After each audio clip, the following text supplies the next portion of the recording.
Welcome to Blue Tinted Glasses, the home of Leicester City talk on YouTube.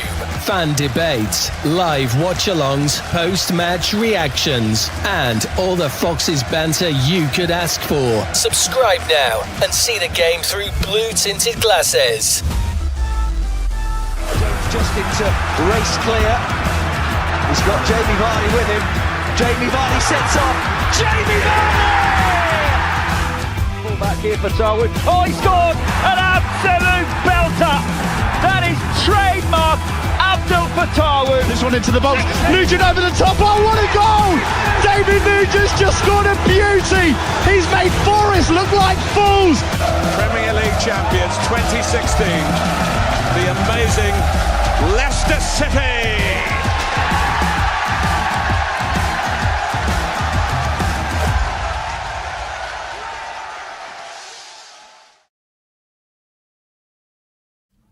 Good afternoon and welcome back to Blue Tinted Glasses. Here we are for yet another watch along, and this one it's going to be interesting, I think. God knows how this is going to end up going. God knows what we're going to be saying in 3 hours time, 2.5 hours time. I have no idea, although I have a little idea, but yeah. So big shout out to everybody already in the live chat. Very much appreciated. Make sure to hit a like on the video. Make sure to subscribe as well. And let's get into it. And Neil, what's going on with you, mate, this afternoon? How's things?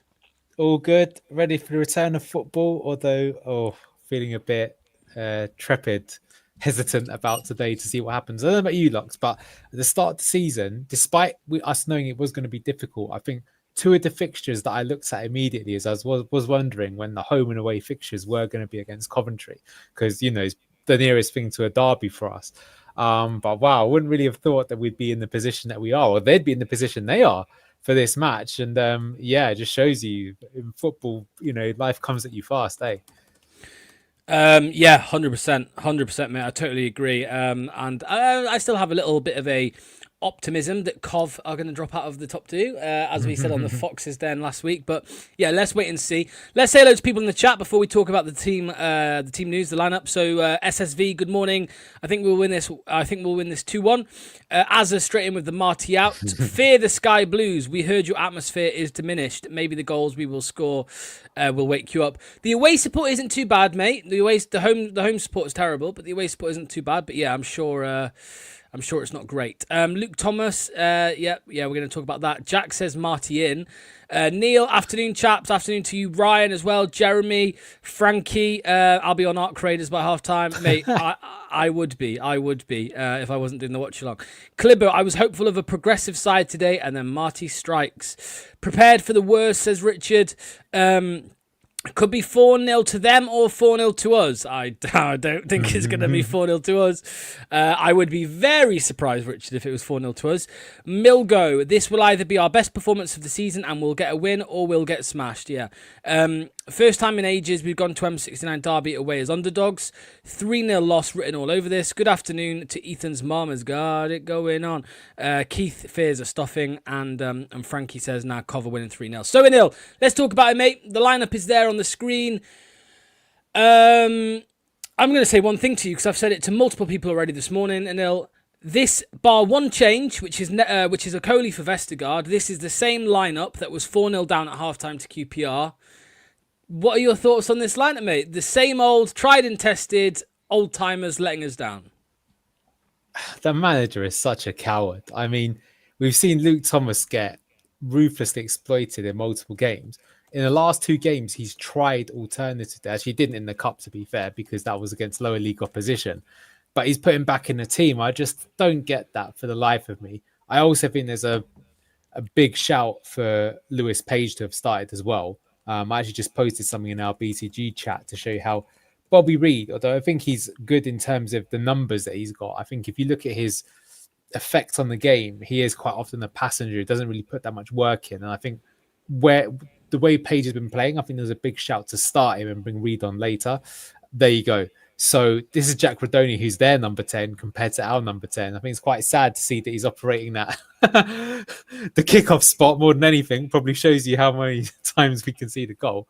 So yeah, not the biggest fan for that. yeah, look, I just think this guy is like I've tried nothing and I'm all out of ideas. That's sort of how I feel with Marty. So let's see. The only thing I will say, Lux, and you did say that you were maybe a little bit optimistic, is that generally speaking, for most of the big games this season, we have actually shown up. The one exception is Southampton, where we got battered, but that was a bit of an odd game because we would have lost that game regardless of the sending off, but we did have a man sent off early on, and plus their second goal was, or first goal, I forget, but one of the goals was really dodgy as well. Look, they thoroughly deserved to win that day, Southampton, for sure. But the other games, Ipswich beat them fairly comfortably. Last time we played Coventry, I mean, we should have won that game. Birmingham, we've beaten them, if you consider that a big game. Borough, they got their equaliser right at the end. So maybe there's something to be said here. Like, I mean, I think Enzo said this as well, actually. You used to say that actually, like, when you play the lower half teams, and we actually even struggled against some of the lower teams even under the Enzo season, is because with them, they haven't really got anything to lose, right? So maybe it's sort of a thing that when you play a big team, you don't really need to worry so much about tactics. The atmosphere might help them. But I don't know, because to be honest with you, I just think they will be absolutely, gagging to get us with the form that they're in. Maybe the one hope is that last time we played them away, Abdul Fattah got sent off, you might remember. So maybe he'll be especially motivated. And if there was one player on the pitch that you would hope puts in a good performance, he would be one of them. So let's see. So throwing a bit of a word salad there for you, but that's how I'm feeling about the game at the moment. No, I like it, Neil. Relying on a team to be motivated that are very rarely motivated. I mean, I agree, mate. If they're all motivated, we could win the game, and it wouldn't surprise us if we got something from this game and then played the same team on Tuesday against Wrexham and got battered. That's just how it goes. This team let down, and no matter what we think of Marty, because it is Marty's fault because he's playing them. But you can actually sympathise with Marty as well, because they put in a good performance every now and then the next game he sticks with these players and they let him down, right? They let him down, they let us down. Do they put in a good performance, Locks? They get results, but I'll be honest, I don't think they have put a single good performance in all season. Even that Ipswich game, where probably was the best performance. But if you look at the stats, we scored some unbelievable goals, and it wasn't like we were battering a team for ages and ages. Like, if you look at Coventry, I hate to say it, but some of the underlying data, they had like a game earlier in the season where I think the XG was 6 or something ridiculous like that. And by the way, they drew that game. But it just shows you that they were like completely putting the other team under the cosh, as we haven't really done that. So that's where I would slightly disagree. I just think Marty has never really got a tune out of this team. It's the players that are bailing him out. And for me, that's the biggest disappointment, because I feel like a good manager you can see what they're aiming. I can see you're totally disagreeing with what I've got to say. That's my feeling on something. I don't thoroughly disagree, but my point is that we were sat here after the Ipswich game and probably the Derby game, which was just before, and we said, okay, that they were good performances. They were. The Derby one was fairly good, to be fair. All right, that's fair. Yeah. And the Ipswich one, I think Ipswich were bad. Derby were bad. These were bad. They didn't show up. The other teams that we played did not show up, but in comparison, they were good performances, which is why, like, the next game, then Marty, like, and I think fair enough, Marty stuck with that team. Like, when we beat Ipswich, Marty went again with the same team in the next game, and after that game, we lost. Look, this is what I'm saying, Manil, right? So we were 3-1. We beat Ipswich 3-1. We were sat here saying, okay, that was a decent performance or a good performance, whatever. They were 4-0 down to QPR in the next game, right? So that's it ridiculous. Makes no sense. It's absolutely ridiculous. Let's see what some people are saying here. Hoping for a draw. I'll be over the moon. Yeah, save the score predictions. We'll bring that up in about 5 minutes' time. Hello to Graham. Come on, you old gits. He's talking about the lineup there, of course, the old gits. Marty is so cautious. Page and Evans should be in. I'm not sure when Evans starting, but Page I think should start. I know what people say. Bobby D. Cordova-Reid has been nominated for Player of the Month in December, but do you know what our record is this season in games that Page has started? And bear in mind, there is 3, and one of them was Cheltenham, so you can take that out if you want. But what is our record with Louis Page starting? Have we won them all? Yeah, we won all of them. I was going to say, I can't think of him actually losing it. He was in the Birmingham game, I remember, got the assist. I think he was getting the game against Charlton, was it? That one was not the best game, but we did still win it. We're probably quite lucky to have done it. But Anil, I would say, Bobby Reid for me, what I was just saying about the consistency, Bobby Reid for me is the epitome of that, where Bobby Reid will turn up and have a really good game every now and then. Yeah. But then the next game, it's just a drop-off. It's a complete drop-off. So I think it's a I Sheffield think, United game, New Year's Day, where Louis yeah, Page came on in the second half. We were 3-0 down or whatever it was, and we looked better with Louis Page, the 17-year-old. yeah. So Yeah, I mean, go on. I think the thing with Bobby Reed, like I say, is that I think if you look at his numbers, the numbers are good. But I think the issue is that the rest of his game performance isn't there for me, if you know what I mean. Yeah, I hear you. There was as a ready for no strikers in the box again. It was interesting talking about listening to when you're smiling the other day. Owen was talking about it, and they were talking about what type of strikers we should probably look to get in, and I think we spoke about they spoke about. Sorry, I wasn't on this one that I'm talking about, but IU dropping deep, and maybe the idea in it is to create space for the Fatau and Jordan James to then bomb on, but it just doesn't happen enough, does it? It doesn't happen enough. Well, that's another thing that you've got to have a big issue with the manager, because that's not that dissimilar to what we were doing under Enzo, right? Vardy dropped deep all the time, Kelechi and Nacho, even Patson Daka, but the midfielders and wingers did get a lot of goals. But too often what you see is you just see IU drifting out on the wings and then no one in the middle of the box. It's all about the timing of the runs and synchronizing things. I think that's where he really struggles. I mean, that said, we have from time to time seen a good goal. To be fair, West Brom, which was another game that we were super lucky to get the win from, the first goal was actually the first proper team goal I think we've seen all season. But it's one team goal all season is awful, We should be seeing that all the time. And I was saying to you how, we always talk about this game, and it's funny because it was a heavy defeat, but we played against Liverpool in pre-season. Liverpool beat us 4-0, but you saw how, effective we were in that game. Never seen anything like that with our team right now. Yeah. Sorry, that's so loud. Yeah, I've had to mute that for a sec. Page. Yeah. But yeah, there's a comment here from Fear the Sky Blues. Frank Lampard winning the league with us while you guys are struggling to make a clean sheet. Football is funny sometimes. I mean, when we won the Premier League in nil, I think Coventry dropped down to League 2 or League 1, one of the two. I can't remember which one it was.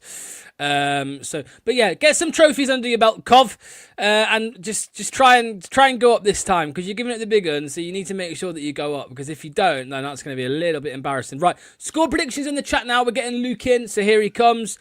Lucas, what's going on, mate? How's things with you? How you going, mate? All right?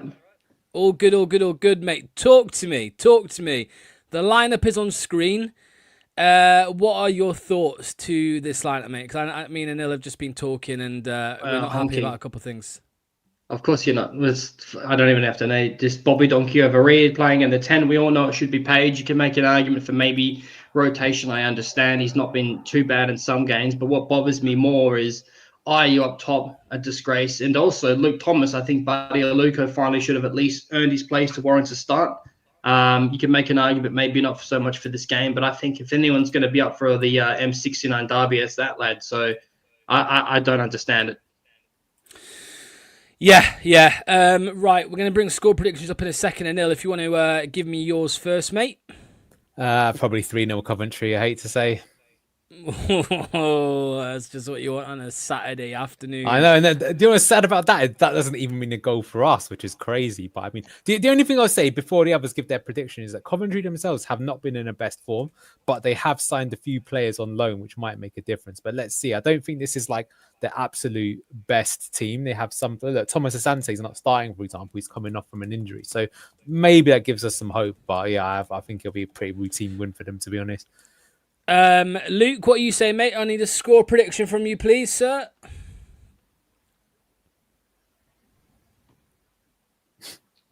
2-2. 2-2. Okay, 2-2.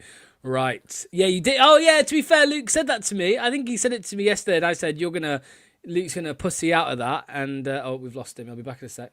Luke did say I did say to Luke he's going to pussy out and go for a loss, but no, he's stuck with it. I'm going to go for a 2-1 loss. I'm going to go with 2-1 loss today. As always, we will have kickoff in just a second, and we'll start the clock as per. I'll start bringing your score. Yeah, that's all good, mate. Don't worry. I'm not bothered about the audio anyway. Yeah, clock at the top. Please don't spoil it. If you do spoil the chat before we react, the score before we react, then you're banned. Sorry. Dazman says 1-1. Biped bicycle 4-0 for us. Richard saying 2 or 3-0 to them. Ray 2-1. Kevin 4-1. Mattia 3-1. Wolf is saying 4-0 Cov. What do you think, Locks? What's your prediction? I just said 2-1 loss. I think we're going to lose 2-1. Okay. Yeah, not as thumping. Actually, you know what? No, I'm backtracking. 3-0 loss. I backtrack just like that.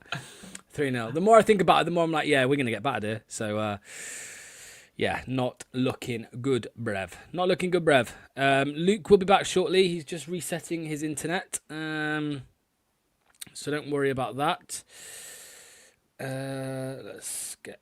Yeah, this game's a little bit delayed. I think it's only just about to kick off. Oh, there was a minute's silence for Terry Yorath, who is, I believe... Gabby Yorath. Gabby Logan. Yeah. Yeah. Gabby, yeah. What do you call it? Gabby Yorath. Yeah. that was her name before, wasn't it? But she got married, so yeah. Yeah. Okay, what's going on with this? There we go. Luke's gonna be back. Ethan's mum, don't worry. They're just doing a minute applause and stuff like that for somebody, for Terry Orth. Amazing how Cov have a full ground now. Yeah, for years, man, used to turn on Cov games and it was a shambles, right? There was like barely anyone there. So to be fair though, like, you know, obviously they might go up through Lampard, but Robbins is the one that, you know, rescued that club, right? They were completely in the gutter and he got them back into, you know, championship, got them to the playoff final. I don't know if you remember that FA Cup game against Man United. The Man United won, but they were so lucky to win it.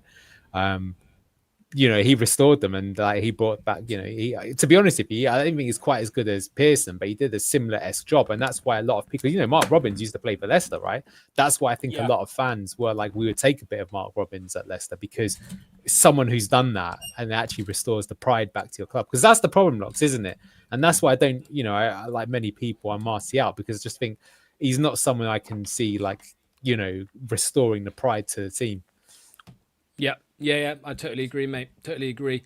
Okay, our stream at the moment is super behind, so bear with us, guys. But don't worry. We will have a better one coming shortly, so that's fine. It's because we're all in Australia now, so the stream's not great. Exactly. It takes time for us to get it, yeah.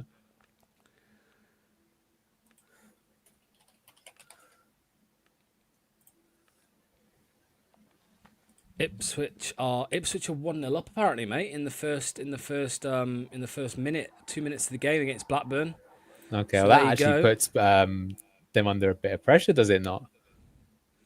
Yes, I think it does. Let's look at the league table here. We've got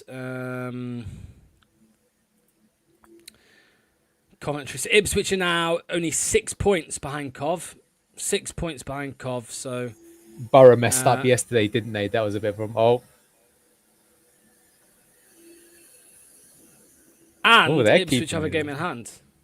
Yeah, exactly. Well, I think a lot... I don't know if you saw it, but not the top 20 did their predictions and for what they think the season will end. And a lot of them said that they think Ipswich will win the title overall.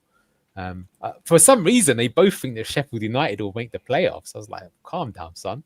Yeah, they go crazy, man. I think it's so that they can claim their. Oh, another useless Luke Thomas long throw. Who would have predicted that?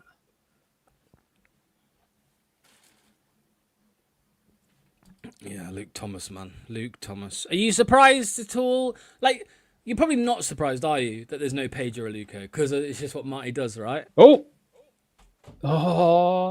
Was that offside? That was first shot on target in the first minute and a half. That's a rarity for us.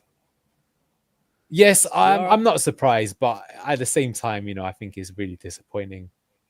I think this was a manager who said, no, he just got... What these managers keep seeing in Luke Thomas, like, are they blind? They're not seeing what the rest of us can see.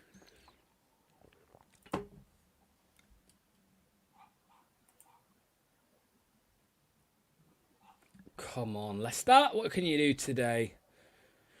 I was talking with somebody earlier, mate, and we were talking about Page, like obviously because we think Page's natural position is maybe a little bit deeper in the 8.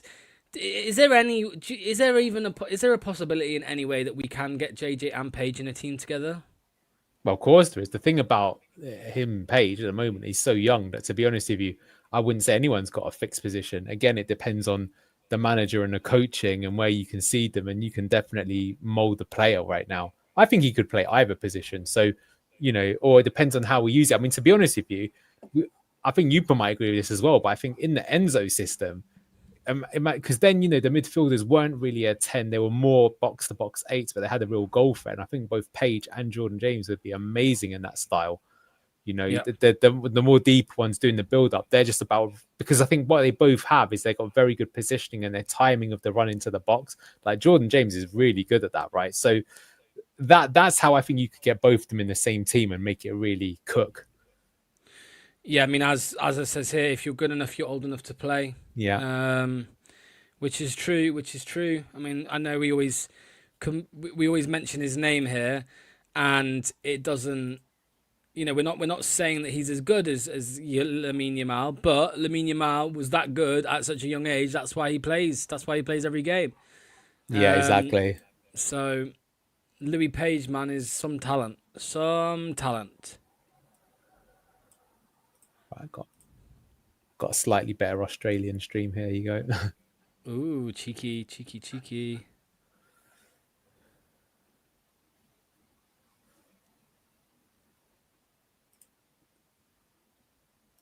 I have a backup at the minute that I'm using. Okay. So. Okay. But it won't let me share it, unfortunately. No worries. Desperate for a left back in the January transfer window. Yeah, Kate asks if there's any transfer news. Nope, no news whatsoever, mate. Other than we're not getting Wilson. It looks like we're not getting no Wilson and no Wilson and no Antonio. Yeah, did you say that he's no Lyndon Dykes? Wow, that's not the worst thing, is it? But and apparently no Perot.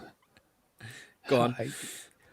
No, I was going to say, like, I'd be surprised that Wilson's going to Saudi. I suppose he's got to just do what's best for his financial career, isn't he? I suppose. Well, the only offers he's getting in England are like pay to play, right? So yeah. But in Saudi, he'll go over there, man. Like he'll get a cheeky 200 grand a week or something, and barely play. If he gets injured, he'll still get his 200 grand a week.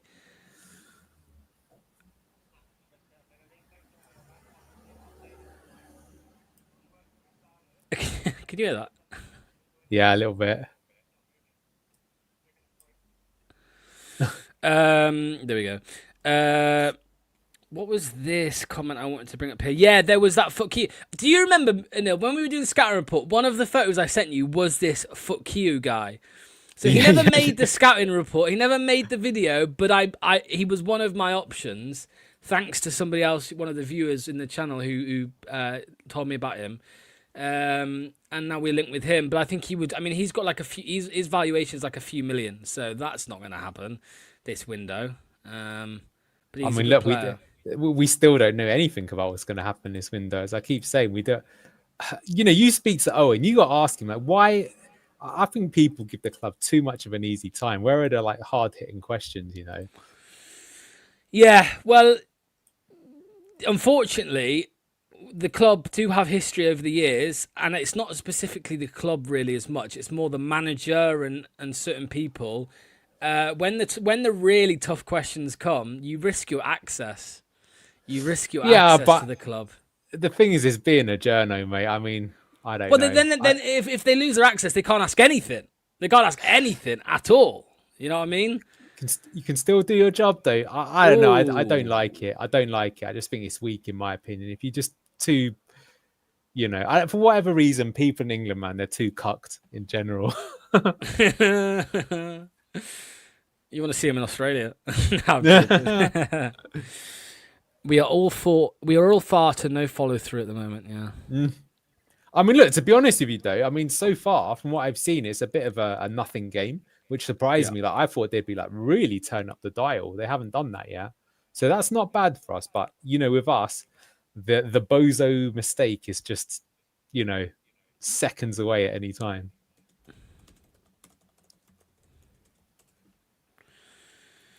Yeah, I'm trying to see if I can share this with you, Anil, but I'm struggling because I've got Just put the link in the private chat. Well, it's not. It's an app. That's what the problem. Okay.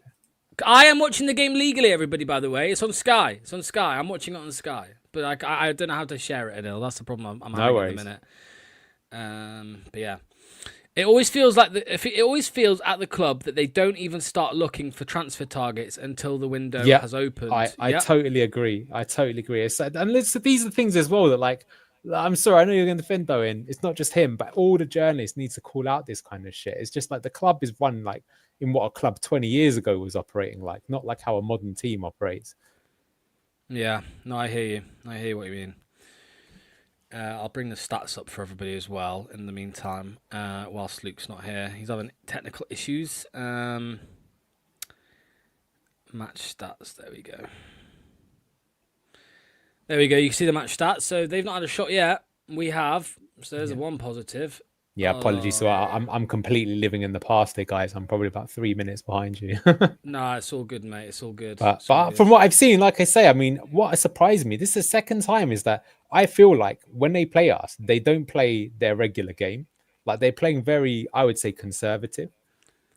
Do you want me to tell you if something happens or not? Or do you want me to wait? Yeah, it's no problem. Jordan James with the goal! Get in! Sorry, that's not... All good, mate, man. If people watch this back, you will see me like this, Anil.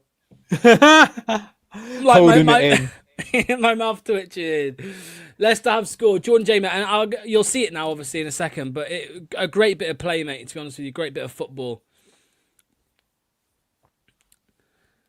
Let me see. Yeah,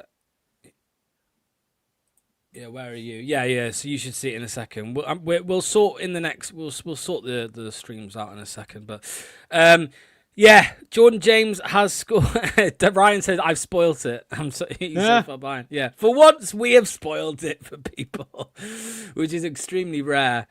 I'm gonna watch your stream here and see it back. But yeah, it does start with Luke Leicester. Thomas almost losing the ball, though. I love it.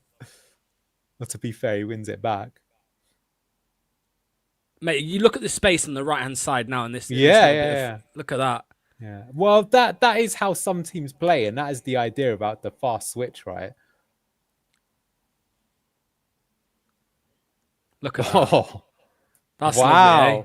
Yeah, wow, man. Yeah. I mean, to be fair, I cussed Bobby Reid at the start of the match, but you cannot deny that. I mean, basically, Bobby Reid, you can imagine like 5 years ago or whatever, why he was like a stalwart for that Fulham team. Damn. Beautiful. Where's the Cobb fan that was in the chat the whole time? What are they saying? Yeah. The way I said, you come in here chatting shit. You better win the game, mate. You better win the game. That's for sure. But yeah, no, that was a great bit of play overall. Good move, yeah. Good move. Yeah, 100%. That's is that 9 look goals? How slow Ayew is to get up into the slot, but he's onside. Well, I mean, that's all Bobby Reid. What a play. I think that's a great bit of. Nice. Yeah, I think that's a great. Sorry, I was going to say that's. I think that's. Is that 9 goals for Jordan James this season? Oh, man, he's ridiculous, isn't he? Yeah, you know what? It's funny though. Jordan James, you knew he was going to be good, but I didn't think he'd be that good. I knew. I knew. Oh, good for you. I'm not saying, like I said, I mean, we knew we were all celebrating his signing. We're like, we don't think there's a better possible like box-to-box player you could get. But I was still, if you look at his stats in the rest of his career, he's never done anything like what he's doing now. I mean, you could see from his game that he had it in him. Like there was the potential. But I'll be honest, I still felt he was probably like 1 or 2 years away from hitting that kind of stride.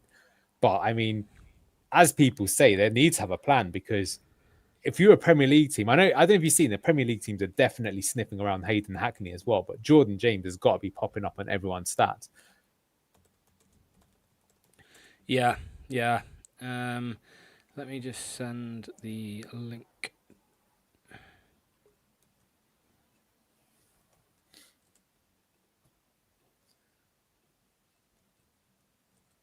But yeah, no, that's it. Yeah, Bobby Reid did very well. Bobby Reid did very well there. You can see the stats on the screen, everybody. 2 shots for Leicester, 2 shots on target, 1 goal. Yeah, I mean, he had a decent possession. effort just a minute and a half into the game, did Jordan James. And if you look at it again, he maybe should have done a bit better. But there you go. I do think for their goal, their keeper looks a bit sus, to be honest, but still a good finish. I'm going to say, though, mate, like, here he is. Lucas, what's going on, mate? I've missed the goal. Tell me what happened. I'm sorry, guys. I'm having major fucking technical issues. I'm about to smash my fucking laptop. A great goal. Yeah, good goal, mate. Very good goal. Very good goal. How did they come about for JJ? Good bit of play throughout the whole team, basically. Mavididi into, I think it was Skip into Bobby Reid, or Fatau, then Bobby Reid, then JJ. Yeah, a little bit of one touch. Yeah. I'm fucking furious I've missed this goal, man. Seriously. I hate missing fucking football. Luke, you and I are living like 3 minutes in the past as well, by the way, just to put it out there. So, what do you mean? Yeah.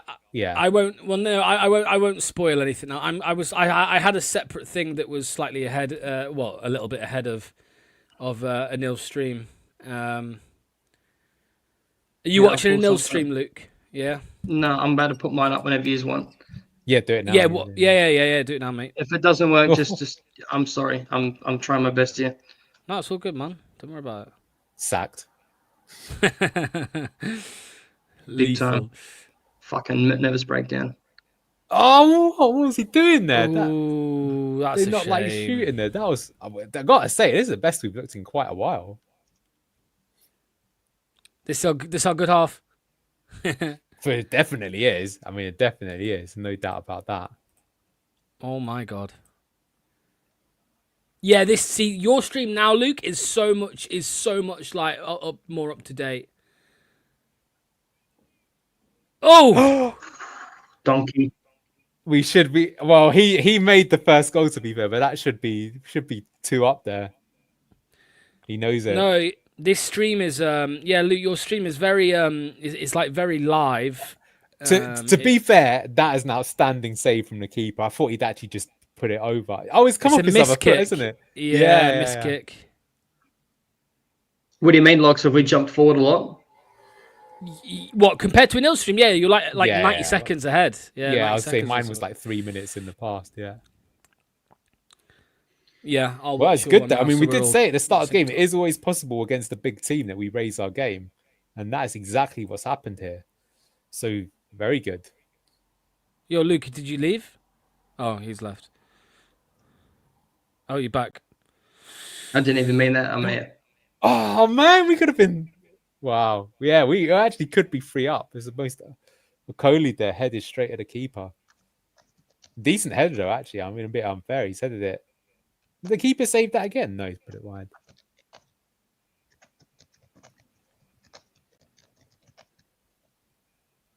Made that some serious cope from Fear the Sky Blues. Bit of an ironic name when you're 1-0 down to be fearing such. Yeah. Enjoy the view from 12th place. It's lovely here at the top. Yeah, there you go. What a surprise. He came in here chatting shit. They're now losing, so he resorts to saying about the league table. Yeah, you guys are shitting the bed. You're not even going to finish top of the table. Bend the fucking knee. We are the king of the Midlands. Fucking Gronk. What an absolute flop melt you are. Luke, your stream's fine now, mate. I'll switch back over.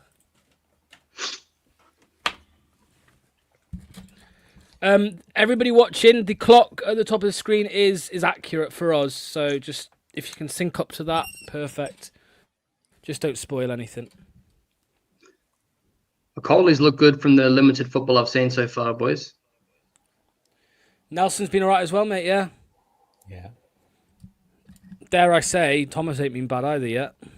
Oh, I don't know. He's lost the ball a few times, but I will say that they're playing Roman Esse, aren't they? Who's just coming on loan for them down that wing. So I think he's. There's Ryan May who's in our chat. Ryan May, he just said, "What the hell is going on? This is the best I've seen us all season. There's so many patterns of play." Yeah. He's right. That is like earlier. Mavididi and Luke Thomas, they both combined, and neither one of them was going to shoot. And I was like, "What are you doing?" It was a brilliant move. Yo, what do you mean we're rude? Yo, you're blocks, bro. Because you came in here, you're the one who came in here chatting shit, and now that you're getting it back, you're fucking saying we're rude. Go fucking bend the knee, as the Aussie said, man. Fucking gruff, 6-fingered, Jesus ugly, fucking looking Christ. cunt. How's it feel to live in our fucking shadow the whole time? You fucking absolute lurch, fucking look like a troll under a bridge. You guys have achieved nothing. Just give up and just tell yourself you actually grew up in Leicester. We won't judge you for it. Okay. I mean, we look like the home team here. This is champagne stuff at the moment. Fair play. We're not playing at home, are we? Oh, bend the fucking knee, boys. You guys are getting fucking played off the park. We're going to lose that. Too much shit. Azza just says, Manny's still waiting for a Coley to score one of those 8 this season.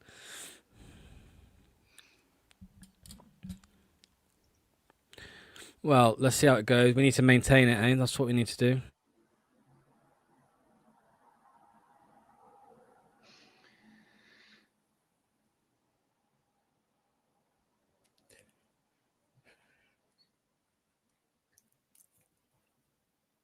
Man, you know that sick 50 grand a week that Oliver Skip's on. There's a lot of things he could do. How with much that is he on? 50. Yeah.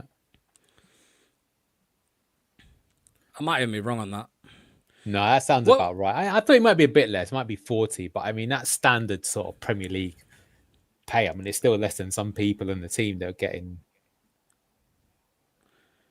Just remember, lads, we're still yet to actually put in a 90-minute performance, so we need more goals. Well, yeah, we need. Yeah. I would say, to be fair, the thing that's disappointing so far is we should be 2 up.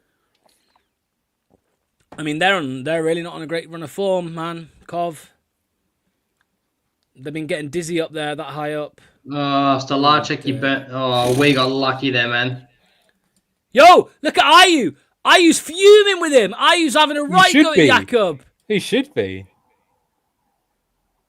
Like that is so poor from Jakob. He's not doing one thing or the other. Look at that. That's just completely missing the ball. That's Mate, Ayew has just absolutely rinsed Jakob. Like, in that point in time, you're better off not coming for it at all, if you're going to be making that bad an effort, because you're actually, vacating the goal. If that's on target, that's probably a goal. Yeah, Flappy Bird. I thought it was a mobile game, but it turns out it's a Leicester City goalkeeper. Luke Thomas could somehow break down an attack if you gave him a penalty. When you're so bad, you've made Ayew have enough shit. Yeah. I tell you what, when we get to the summer scouting report, we're gonna have to start looking for keepers, lads. Yeah, 100%. Do you think Jakob, or you reckon is that number 2? Patterson. Yeah, that's it. That's the one. Yeah, the Sunderland one. Yeah. Kovar getting back into it a little bit. Yeah, they're getting better. They've raised their game. It's all right. The Kov fans blocked, so he can't come in for us. Oh, I thought you were about to say the Kov fans black. I was just like, what? Racist alert. Kov fans blocked. I did say blah for some reason. I got my words mixed up there. See Luke Thomas there just getting absolutely cooked alive several times. Nice to see Ayew show some passion, yeah. Although I saw Danny Ward show passion in our first relegation season, where him and Ndidi nearly scrapped on the pitch. So, well, that's only because Ndidi had a go at him. He was just trying to fight back, but Ndidi could see how rubbish. Ndidi would kill him. He would kill him. And like, it was the whole knock-on effect that season of like the centre backs. Like, you could see the fear of having Danny Wood behind him. I've never seen that in any team before, ever as bad as that. No, do you know, I have seen it in a few other teams. Like, it happened even to Man United. I remember back in the day when Schmeichel left, they tried a few other keepers in Schmeichel's place, and they were like really, really shaky. And you could see they started conceding uncharacteristic goals. It's you see it in all teams, I think. It really makes a difference. As soon as you got a good goalkeeper, funnily enough, some of these defenders start looking, twice as good because they can play with the confidence. He is indeed. Yeah, speaking of Wout Faes, I don't know if you saw this, but the manager of Monaco came out and said that Wout Faes was not his signing; it was a club signing. Yeah, but did you see? Oh yeah. That's right. Yeah. To be fair, I watched the goals from that Monaco game. I don't think he was. If anything, it was Eric Dyer who's also. Oh, go on. Go on! Oh, He was what a the one ball that getting is! He's on side He's going to too. support him. Where's Ayew, Don't man? be a You got to bot. fucking be busting your gut to get in the middle. There. Come on. Oh! This is brilliant from Avadidi. Yeah, but Do you know? See, look, Bobby Reed. Where is Ayew? Look where Ayew is there. That is scandalous. Look how far back he was in that attack. Yeah, he's Jesus probably out of Christ. breath already, the fucking turtle. Well, then if you're a manager, how can you be okay with that? That's insane. I saw him early in the game before I was able to join this stream, win the ball back, but he was basically like almost in a penalty area playing like as like a left back. I'm like, why are you that far down? Like, it's okay from time to time to be doing rotations, but there, as Locke said, it was an amazing ball to Mavadidi. He's done so well to beat his man, but the striker's got to be absolutely busting a gut to get into the box there so that he's got the easy tap in. He doesn't want it. Crazy. Sean, yeah, Massimo Taibbi, that's the one that I was thinking of. Yeah. I've got a question. Is it possible that Ilan Melia is better than Jakub Selacic?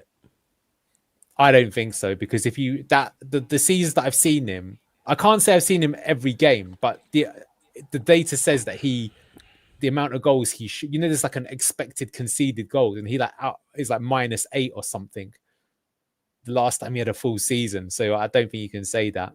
The only keeper that's worse than him is the one Gavin Bazunu of Southampton, who one season had something like -20, which is ridiculous. If you think about that, that is astronomical that he should be.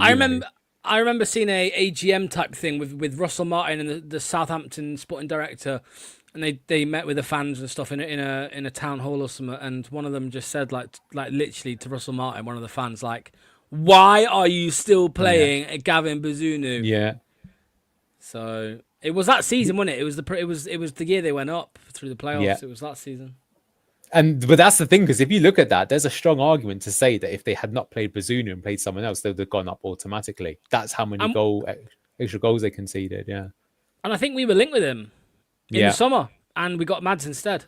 Go on. Well, Go on, do you know JJ? why? Because Go on. Oh my god. Nah, Mate, how are we not 2 up? But I know we should be, but the thing is that we're not, and that's a bit of a worry. Because They're blocking out. They're starting to block a lot of our passing lanes as well, Cov. I think it would still look very threatening, though. It looks like we could score at any time. Yeah, I mean, the thing with Bazunu is he was the ex-Man City keeper, wasn't he?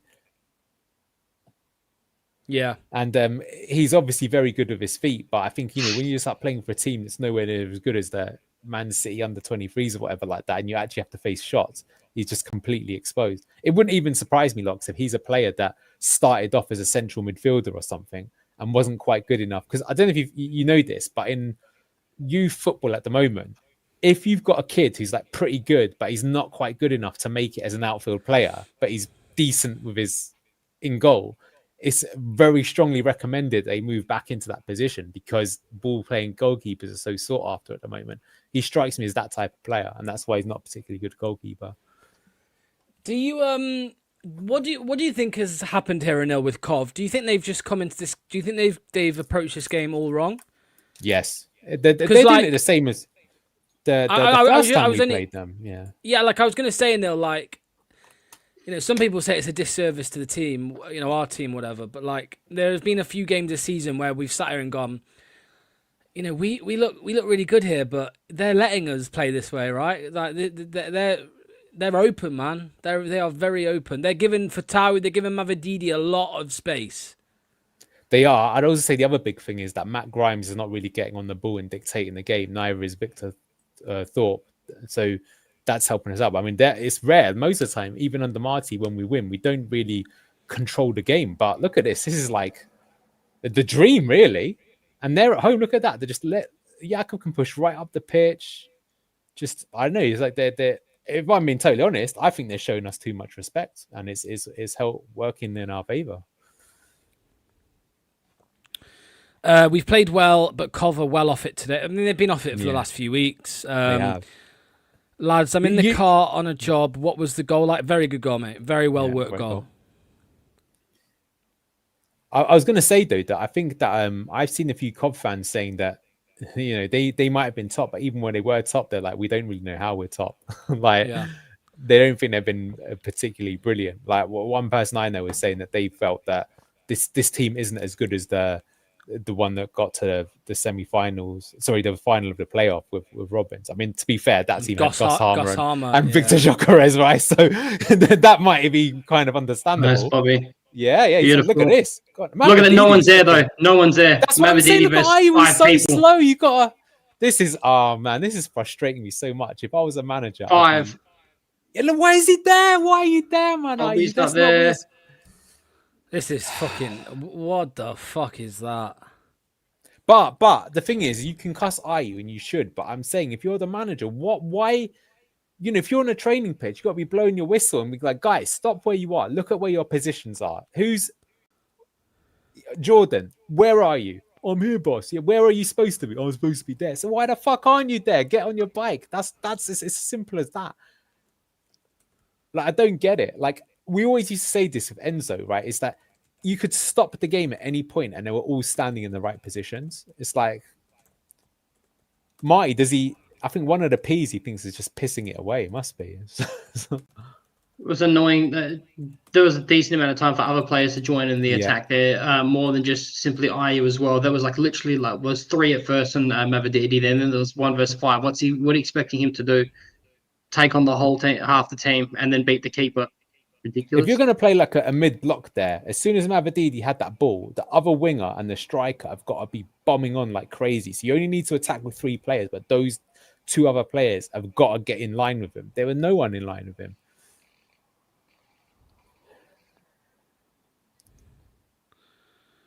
Oh my days! What is it? Oh no, I can't say on stream.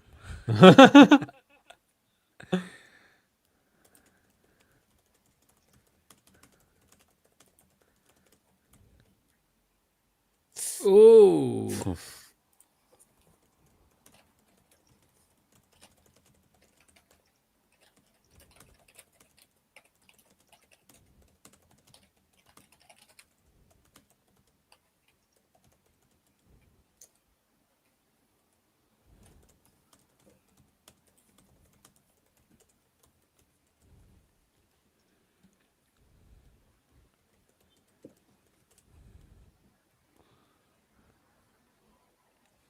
We all know one sprint will knacker him out. Hang on. No. Offside. Well, the thing is sometimes, though, is that even if it's like the pace issue, he's not even... Like, there was a move earlier where he was so far back, the attacking midfielders were in front of him. Like, it's just his positioning. He could have been a bit slower, but he's still not even making the run at all. That's, I think, even worse, right?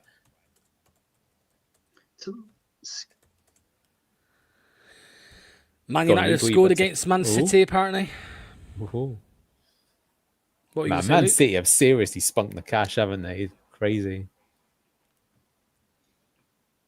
Man City? They just bought Mark Gay. Yeah. Did they? Yeah, man. Have you seen what they're paying him? Like ridiculous. They're gonna give him like 200 grand a week or something like that. 300 grand. 300 grand. Wow. But that's yeah, but that's not that surprising because you got to remember they're probably not paying much of a transfer fee. Oh, 20 million. 20 million they're paying transfer fee, yeah. And yeah, but if you think about it, he's probably a player that's worth like if you bought him for 65 million, you'd say he's worth that amount, right? So that was good from Thomas there. I'll say that. Oh, nice gone, Bobby. Oh, has he gone for a tower? Oh, Bobby, man, you just wrote that play right there. If you go back and want to freeze that, we had options there. If we were to, it wasn't like the same as Mavididi. Here, look at that. You've got options left and right. Fuck, that was stupid from Donkey over Reed. Yeah. There was nowhere near target. That was an absolute donkey move. Why would you not just, stupid. But if he did go forward with it, there would have been no one there anyway. I'll say there's only Jordan Ayew in front of him. If you're Bobby Reed, you might understand why he's thinking, you know what, I'll go for the 1 in 100 goal rather than passing it to Jordan Ayew. Well, yes, Ayew was slow, but I'm saying that he doesn't even make the correct runs from the coaching perspective. So we know that he's slow, but I think he's been allowed to drift around in the wrong areas. And it disjoins the team. That's that's 9. That's 9 league goals for Jordan James this season. That's crazy. Here. No. 9 league goals from midfield is crazy. Yeah, that's unbelievable. That's like Frank Lampard himself numbers, isn't it? Yeah. Josh Brownhill. We had Josh Brownhill at home. Got away with it a little bit there. That was a much better chance than it looked, I think. Skip did well to put him off. If we actually connect the dots on these counters, we could score a few more, yeah.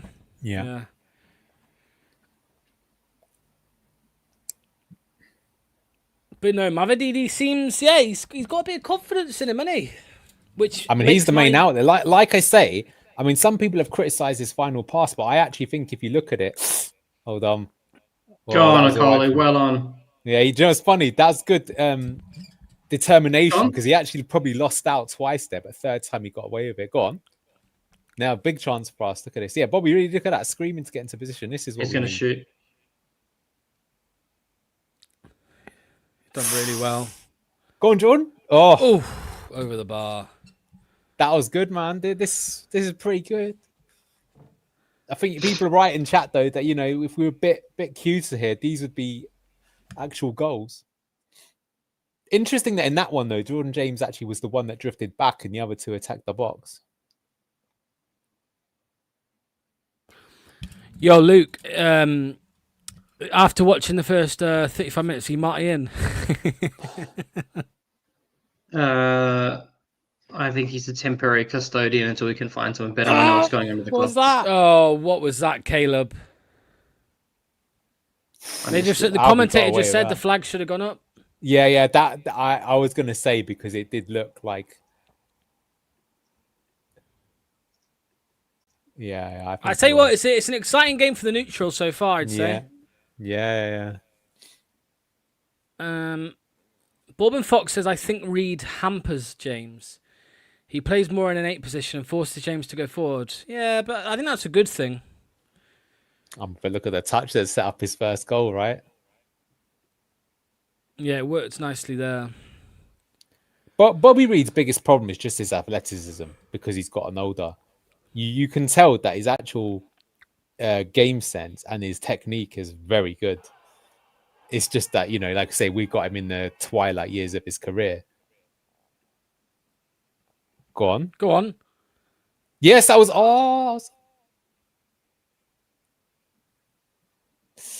donkey. A bit too. No, that was the pullback was just a little bit behind him. Again, you think that if we worked on this in the training ground, there's definitely the opportunity to get some goals here.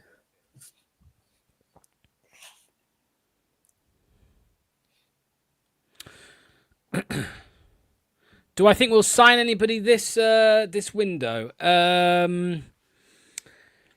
Yes, but I think it'll be like a loan sign-in, just one I think it'll be like one loan sign-in or something like that, to be honest. Or it'll be Jordan James on the permanent, which is still I'd take it. Take it.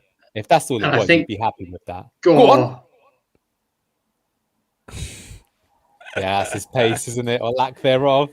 Oh, it's comical, really, isn't it? It's comical, really, isn't it? Just going backwards, like in that position. Again, go on, Luke. Yeah. No. Yeah. I was just going to say, it's comical that a manager cannot see what all the fans can see.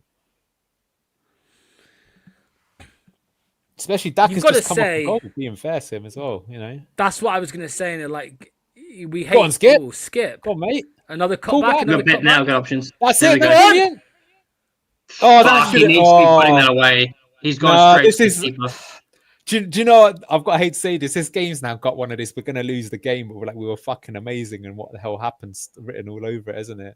That we should be. This is how many shots on target have we had? I can't remember any game this season that we've had this many shots on target, including games that we've won 3-0 or whatever like that. I wouldn't. Just off. Luke said we should. I don't think he should have put it away necessarily, but he should have gone. He should have gone left. by the side of the keeper. He either just put it side. straight down the middle. Put it straight down the middle. Yeah. I thought he was going to go to the left. Oh well. What is our XG? It must be cooking today. We are on our XG is 1.07. Yeah. I'm surprised it's not higher than that. To be Well, it might honest. be higher. That it might not have factored in that one Updated, just yeah. then. May not Yeah. update, But yeah, yeah. total shot eight shots so far. 4 on target. Because you're right, maybe that wasn't like a gimme, but if you put that and the other chances at Bobby Reid, he should have scored once already today. Given the good goal scoring form he has generally been in for Leicester as well. Yeah, they haven't had a single shot on target from what I can remember, just that Radoni one that was pulled slightly wide. Do you actually see though a change at all in system from Leicester? Because I can't. No, but just... to be fair, the passes and the countering is like light years better than we've seen in many games. Like we did say before that QPR game that the mid block and hitting them on the break was, we thought Marty had solved the puzzle, right? That was the way that you could get more from this team than what we'd seen in previous games. And I think that has continued today. I think we've been helped by the fact, though, that Coventry just have not turned up so far. And they've allowed some of these gaps in. Yeah. People are mentioning the defence. Yeah, I mean, Bobby Thomas, who's a starter for Cov, he's still suspended. So he's not playing, yeah. It's more than that, though. I just feel like they can't really get anything going at all. Like I say, Matt Grimes is normally so important for them. He's like their version of Wings, you know? Yeah. Yeah, I agree with what Jess put. But we're entirely dependent on how the opposing team sets up. I don't see that much different from us. I think you're right there, to be honest. There's Bobby Thomas there in the stands. Yeah, good player. Defender. Yeah. Bob and Fox says the problem is we are certain to concede. Can't waste those chances. That's how you feel, isn't it? Yeah. I don't know. I'm feeling a clean sheet, boys. I'm feeling a clean sheet. I'm feeling it. Let's go. You know, if we're going in at half-time 2 up, you'd be feeling so much better. But look, what we'll say is that so many of us thought we were going to lose like 3-0. I mean, this has been so far. If the only thing you're disappointed at is that we haven't scored more goals, you've got to be pretty happy with that, haven't you? Yeah, this is a 100% classic bipolar FC right now. Yeah. We just 1 week really good, 1 week just dog poo. Come on, Donkey. Skip and Okoli, both good today, man. Oh, mate. No, hang on. That's great ball. Here we go. Go on.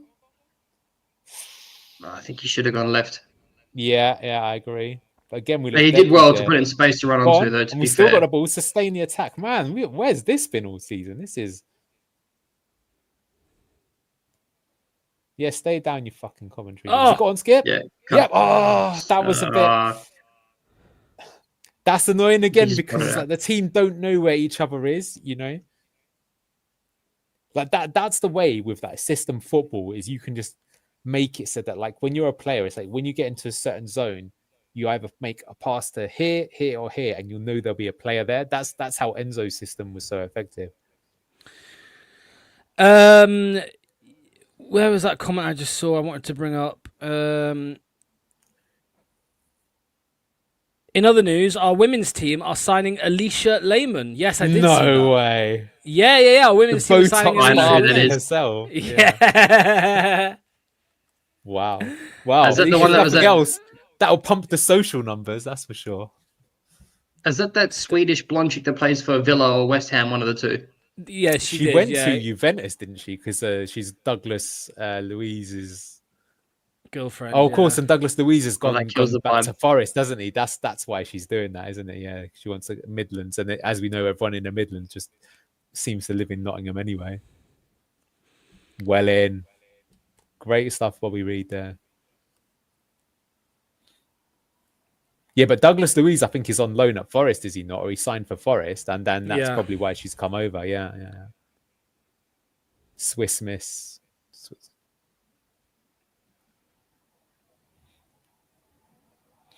Oh, she's at Como now. Yeah. Okay. Well, anyway. They broke up. There you go. Oh, excellent. Oh, decent. I'm getting scared. Ah, nice shot. I like Flop. this swashbuckling Fucking shit haircut skip. to you. He's been very good, I think, in this game so far. He's made a lot of challenges, some really good progressive passes. And there, as you say, he's got forward to join the attack. Yeah, from Como to Leicester, exactly. A bit of a change. So you're telling me there's a chance? Valtteri says. Oh, come on. She ruined, one who's ruined herself with plastic surgery, man. I don't know why girls do it. Yeah, I don't either. It looks haunting when they get that stupid Botox shit. It looks like someone stuck a vacuum cleaner in the lips and it sucked it out. Yeah. I was going to say it's the duck lips. I don't get the duck lips, man. It's hideous. That's never in the history of mankind have the lads been down the pub and be like, "Fuck, bro, she's got nice lips." Say like, no one talks like that. No one goes, "Did you see her Botox lips?" Yeah, they're fire, man. No one talks like that. There's just some weird shit they get in their head where they got to get the whole amphibian fucking cheek fillers, and it just looks fucked. Clip that. You see all those those girls that turn into monsters on Geordie Shore, and you watch them just slowly just morph into these absolute freak aliens. They're not gonna be able to have a facial expression when they're 60. That's enough. That's fucking enough. freaks. That's enough. I feel strongly about it, as you can tell. Well, what's just weird about it is that you're literally paying money to make yourself look worse. It's absolutely fucking crazy.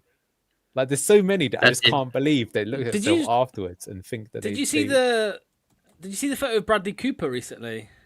No. Let me show you this. Yeah. Bradley Cooper's had loads of like plastic surgery. Look at this. Mate, this Simon Cowell's got the best before and afters. Yeah, although his is like I think he stopped doing it, man, because his face looks a little bit more normal now. Look at this. Look at this photo here of Bradley Cooper. I'm just bringing it up. I mean, I have to say, yeah. He looks like a fucking. Look at him. He looks so weird, man. Like yeah. Like someone's put some helium gas in the first one, sort of thing, right? But I'll say one thing though, which is that for Hollywood stars, hang on, let's see this out. I'm Luke. Welcome back to Watch Tinted Glasses. Sorry, Watched like that. At least with Hollywood celebs, right? If your entire job relies around it, I can somewhat understand the pressure. But it's just these sort of like, Alicia Lehman, she's just a footballer, right? What's the point? I like it, don't like it, right? So like if you're in like a medieval fucking like say like Game of Thrones or something, I don't want to see some asshole with fucking Colgate pearly white veneers. I want to see someone missing a tooth. I want to see some yellow. Like I want to see like you can't tell me that people had dentists back then. It's immersion breaking for me. Too many white teeth. If you watch breaking news, Luke's kink is yellow teeth. No. So he likes us some blue tinted glasses. All right, well, half time, 1-0. I mean, you got to be happy with that. That is a great performance. As people say, we don't know. That's definitely a good half, because I would actually go as far as saying I can't remember a half better than that all season. I mean, I think just purely from. Forget the fact that we're 1-0 up, just the way that we played, the amount of chances that we created. I don't think I've ever seen us create as many chances in any game under Marty. So, didn't expect it. Love it. Where's that been all season? More of that again, please. I'm not predicting it, but yeah, great stuff. Yeah, I mean, I was just going to... So, I know we're winning, which is good, but I do not feel comfortable or confident about the second half, which I think is fair enough with what we've had this season. There's the stats on the side of your screen, lads. So, they've just about edged the possession. We've had 8 shots, 4 on target, 1 corner, 2... Yeah, so we've got similar passes, similar accuracy as well with their 11 tackles compared to their 6, which I think has been a bit of their downfall as well. They've not really been able to break up what we're doing. So yeah, Luke, how are you feeling, mate, about that one? Because I think probably the only complaint that we've all got really is Jordan Ayew a little bit, because I think there was, I think if we had an actual striker, an actual 9, not a 9.5, and I'm including Daka, by the way. Even if Daka was on the pitch, we'd have a better chance of being 2 or 3 up more than just 1. Yeah, I hate to admit it as well. At least like Daka, he can at least like take a player like off, like he can drag a player with him. Even if he doesn't receive the ball, he can at least create space by pulling a player out of position. What I would actually like to see is you could either have Daka up top, but to be honest with you, I'd like to see Monka come on, but Mavididi want to keep on. I just would put Mavididi up top, to be honest with you, and then just stick Monka on the left. I think that'd be a great option. I don't think that that's ever going to work. We've called for it before. We have seen it in limited times with Mavididi, where he's not really done too much. Maybe a system error. He's obviously not an out-and-out striker. But I do think that he would be better than Daka, to be honest with you. And it allows Monga to be able to come on the pitch, because I don't think Mavididi deserves to be dropped. Anil, I mean, somebody said here, right, Ayu works hard and is quality. He is Okazaki, not Vardy. Ayu is technically good. But the difference there, Anil, is we played Okazaki and Vardy, whereas we only have one striker in our team. So that one striker needs to be a goal scorer. And because we're not, I mean, look, the reason we're not 2 or 3 up is because we haven't got a goal scorer. Yeah, if he's not the only one to blame, to be fair, there's a few other times that other people need to be attacking. I mean, that's the thing, right? We play this mid-block, then we try and counter. And then when you counter, you've got to have players in the right position so you can score. But he's never in the right position. I think the problem is he just is so far off it. And we did see that one move where, was it Bobby Reed put the through ball to him? And he ended up passing backwards when he had like the goal gaping in front of him. That sort of summed him up. So yeah, I mean, he shouldn't really. Yeah, I think you're right to say that he would work better if he was behind someone else. We haven't just got that out and out 9 that is the fox in the box. Like in this game, if we had someone who is just attacking the box and that's it, looking for the tap in, they'd have got 2 or 3 goals, I think, in that half, because we created the chances for them. And he's not that type of player. So yeah, but do we have anyone really? Is Daka even that sort of player? I'm not sure. Well, Crafty Fox says, I don't like Daka, but think this game is calling out for him. Pace and behind will win us the game. Would you agree with that, Luke? Yeah, it would definitely help. Like, it would help that, like there's been several times where, like, when Mavididi has, like, not only just been isolated, but no one's joined in the attack whatsoever. And there's been other times where we've looked so good is because we've been able to set up the ball and look really good in transition. And then people who have kind of somewhat joined in the attack, we've seen people who attack the half spaces on either side, which is great. So if you have Daka in the mix for that and you haven't got Turtle Eye, who's dropped so deep to try and help link up play and just play the ball backwards with the inability to be able to rejoin attack due to his pace. There was also one instance as well where a ball was laid off to him on the right-hand side. And again, he lost in that pace battle between his 50-50. So when you put a ball in front of him to run onto, he's probably going to lose that to whoever he's playing on anyway. So just out and out in terms of just build-up play, he offers nothing for me. He can hold up the ball. He can sometimes beat his first man and lay it off to someone else, but chances are if he's beaten his first man, he's not in an out-and-out striker's position, is he? He's dropped deep to do that. So that's how I feel about that. I think it's been quite frustrating. The striker should at least be a threat. They have to cover. Not so irrelevant they can ignore him. There was also a comment here, which I think will be the case later on. I was going to say... somebody said anyone over 30 needs to come off in the second half. Need the intensity to keep it. Well, I mean, I think we will see a Louis Page in the second half, Anil. Yeah, I mean, to be fair, Bobby Reed was excellent in that first half, I think. The only disappointment was he didn't score. But yes, I do agree that, like, you still did see Coventry come back into it a little bit.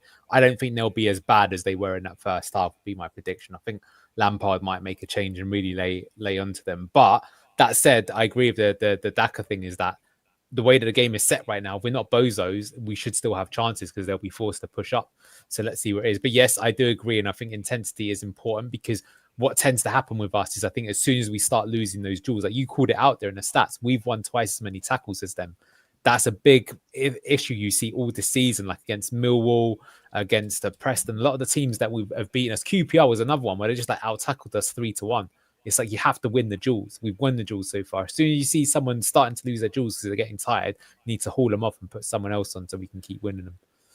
Does anybody agree with this at all? Fatawu wants to leave. His body language stinks.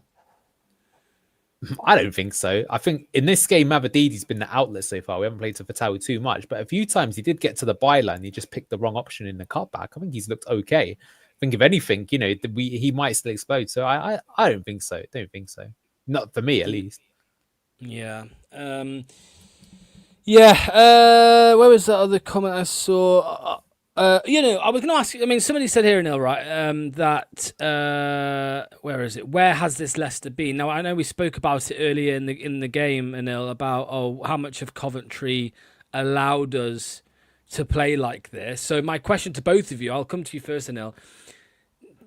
I'm worried, and I know there's other people, because of what we've seen from Leicester this season. The anxiety now is that Cov switch it up in the second half. They play differently, and we lose the game. And I think that's very possible in Nil, that if they change their system or change their mentality in a way in this game, they could quite comfortably do us over here in the second half. Maybe, but the thing I'll say is that they've been off form for quite a while. That's why they were desperate for some of these loan signings, which they've made. But look at today, you can see that like it's a long season when players do get tired. I mean, that's why even when it happened to us, why do you come off the boil a little bit? This championship is brutal, man. You're playing a game every 3 days a lot of the time. So yes, they could switch it up, but they could also fall off themselves. Like, if anything, I still think right now, who's the pressure on? The pressure's not on Leicester. Like, Leicester might make the playoffs, but generally considered, this is an underperforming team that'll probably change their manager in the summer, that are probably just going to be mid-table. They're the team that's currently top of the table with their opposition winning in their game. They have to win. We don't. So I think they're just feeling the pressure. It does happen to a lot of teams. It's happened to, do you remember that in the championship, it happened to us a few times as well under Pearson. I think we were top going into the new year, and that was the one where we had Deeney Day, right? I mean, it's happened to us quite a few times in the past. So they might just be going through that. So let's see. But I think they will try to go for it, but let's see. What I don't want to see is like what happened when against Bristol, was it Bristol City, right? When we were 2-0 up and we just conceded a goal as soon as we came out in the second half. Absolute bozos. Luke, where's your anxiety levels at, mate, for the second half? Because we joke all season about we have one good half, one bad half. We've seen it before where a team has probably set up against us poorly and then they've changed it at half time. And he'll just mention Bristol City. How are you feeling about the second half? Yeah, I'm always going to have that anxiety with Marty in charge, to be honest with you, because like I mentioned earlier, we are literally bipolar FC or bipolar tinted glasses. I think that there was a few moments where like we did struggle. We were playing around the back a little bit where they were blocking off all our passing lanes and we were kind of waiting for them to press us before we had the opportunity to be able to pull someone out of position and then play a line breaking pass and then press on transition there. And then also there was a few very, very scary moments with Jakub Stalaček. There was twice where, as usual, he didn't control his ball. Really poor from that set piece where he got bollocked from Jordan Ayew. So, of course, I'm going to be very worried that all it could take is one ball where Stalaček doesn't control it properly. Someone wins the second ball for Coventry, ball in the back of the net. How do the players react? Well, we all know that it could go one or two ways and it's most likely to be negative. So that's why I think Anil mentioned earlier it would be a lot more comfortable if that was a good half, if we went into halftime 2-0 up. I've just read as well, thanks to Will in the chat, that Cov have never won a game this season when behind at halftime. No. So does that suggest that maybe Lampard does not have a plan B up his sleeve, maybe? It does, to be honest. Let's see. I mean, the one after they signed I think his name's Yang, the winger from Portsmouth who absolutely cooked Ricardo alive when we played them. He's on loan from Tottenham. Now Coventry have got him. So he'll probably come on in the second half. I could see that being a route back into them. Because do you know what I'll say? I don't think I noticed Ricardo at all in that first half, but not in a bad way. Like, I don't think they either challenged him and he didn't really get forward in the attack. So it was actually good that a player who sometimes gets exposed wasn't at all. But that might be the case. Luke Thomas, they did like all teams. They tried to target him a few times. They had a little bit of success, but generally speaking, we got away with it. So yeah, I mean, yeah, if that's the statistic, given how many, to be fair, how many times have they been behind at halftime? I don't know. I agree. I think more recently, like in the last few weeks. Go on, Luke. I was thinking the same thing about Ricardo. I haven't really noticed him either, not for anything negative. And then we said the same thing. We haven't seen Fatawa get the ball too much. Our outlet has been more predominantly through actually the middle or the left-hand side in our build-up play. So, and it's all been coming from our centre-backs as well, the distribution. So there hasn't been too much either from Luke Thomas, to be honest, as well. And then you can say the same thing for Cov's wingers as well. They've been absolutely dog poo. So I think it's a bit of column A and column B. But to answer your question here, Mr. J. Evans, do I agree if we lose with Zach Marty? No, man. I think we've had that conversation so many times in worse predicaments, and I just can't see us sacking him with our financial restrictions, to be honest. Yeah. Somebody asked me earlier, do I think he'll be gone if we got battered? I think if we lost 5-0 today, he'd still be in a job next week. And is it the next game is Tuesday, isn't it? We play Wrexham on Tuesday, Yeah. no? Oh, rest, dear God. Danny Ward, Connor Cody. But that's Leicester this season, man. Like, we could win here today and we go to Wrexham and, we'll play Wrexham and we'll lose. Don't think it would surprise really many of us at all. So yeah, let's wait and see. Ricardo is good, but not the best. Yeah, I mean, his levels aren't what they were, of course, we know that. Luke Thomas has settled after a shaky start, says Jamon. Mavididi has actually been helping Thomas. Yeah. Asante, I mean, Coventry's bench, guys. I mean, they've got Hadji Wright. Yeah. Hadji Wright is on the bench, who, you'd think would still be starting games for them. Not so much anymore. Obviously, Ellis Sims is in good form, but Hadji Wright is on the bench. Somebody said Asante as well. Like, they've got good players on there, which could come on and cause us a problem, Manel. Yeah, that's the fear. We have to hope that isn't the case, but for sure. But that's why I think they're not as good as they have been in previous weeks, because you can name 4 or 5 of their first team players that aren't playing today. Bobby Thomas, Hadji Wright, Brand Thomas Asante. I think the other winger even dated normally is changed as well, isn't it? So, but there's a reason. A lot of them are either tired, injured, not in the best form. It happens to all teams, right? That, like I said to you, when you get to January, you always have to, rotate and stuff like that. So, yeah, let's see. I think the problem for us is that if we need to change the game, what options have we got? I think Daka is a good option in a game like this today. Maybe Monga as well could be. Right now you'd probably take Patel off rather than Mavididi. Let's see what happens. Yeah, I agree with Buzz. We need to manage this second half. That's just things a bit worrying. Yeah, Marty needs to manage this second half. He fears Marty will fuck it up for us. Legion of Positivity, who is going by his name today, says we will win consistently from today. We are back. Yeah. God, let's see. Luke, it's financial problems preventing that. I will chuck him £700 to leave. I think he's going to need more than that, mate, unfortunately. Maybe 700 grand or even fucking $1 million. Yeah, we've got Daka on the bench. Says five stars. I'm feeling positive. I can tell, bro. I can tell. I don't think anything happens with the manager despite how bad it gets until a new director is in. Well, we spoke about the potential new sporting director, technical director, Andy Goldie, but that's not happening. Off the table. So there's been a lot of reaction online, and somebody said it's like he actually sat down with Rudkin, found out how they currently do things, and said, "Fuck this, I'm out." I mean, maybe, in which case, he's probably get more respect for him, isn't it? But let's see who we get. I mean, I'm still, I don't know. It feels to me like more and more it's just going to be a yes man that's coming in, and he's not actually going to really overhaul the club. We will see. We'll have to see how it goes. There is this comment here that I just wanted to bring up. So somebody said, do you think Fast leaving has lifted the dressing room spirit? So if you're questioning it, or if you're alluding to, is Fast going... has it led to maybe this improved performance? My answer is absolutely not. But him leaving will only improve things, not make things worse. Like a player like that hanging around like a bad smell. Same with Winks. Them leaving is only a good thing. There's no negative drawbacks to that. They weren't contributing anything. They weren't playing. Their attitude stunk. They wanted to leave. So it is only a positive that they've gone. So. But do I think that's why we're winning? No, I don't. But in the long run, I think it will certainly improve certain things. That's for sure. Right, we are about to kick off the second half. As always, we will update the clock at the top of the screen. If you spoil a thing, you are blocked. Somebody says we desperately need Bobby Reed off. I don't think that's fair. I don't think desperately, but I definitely think he needs to be subbed at about 60, 65 minutes for Page, yes. And I can make an argument. Yeah. But to do it now is probably what you're making the argument, yeah. Just to keep the energy up. Depends, because it wouldn't surprise me if we get a second and it's him that gets it, Yeah, that's true. Where do you think Winks is right now? Drinking some Aperol Spritz, probably, and some... No, it's February. Oh. It's January. He's drinking some mulled wine or something like that, man. I remember what I had to say earlier now. I think, obviously, and I genuinely would have said this as well if I had had a chance to be on stream. Obviously, the time difference that before FaZe left, I think the biggest problem with the remaining people that don't want to be here. So you could have put FaZe, Winks, all those people that have 6 months left in their contract. Daka, same thing as well.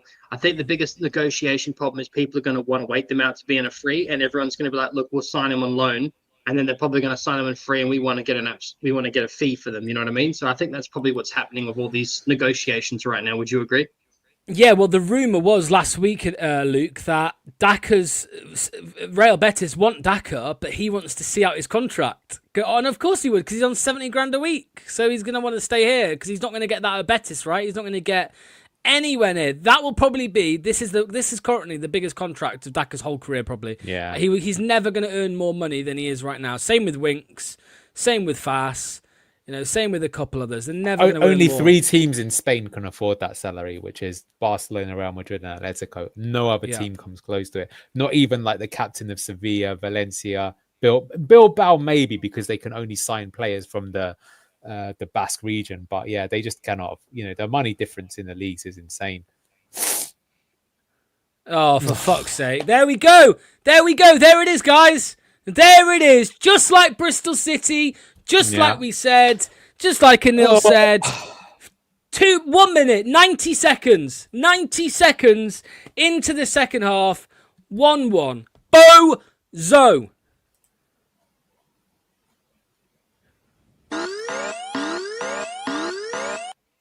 Watch Jakob. Somebody's saying Look Jakob. at Ricky P. Look at Ricky Offside? P, though. His positioning is awful. It's not really Jakob's fault, lads. In the chat, No. it's not really Jakob's fault. No, Just slow out the gates, man. Just not winning the. same old second half story. Yeah. Now we're going to Same capitulate. old. From there.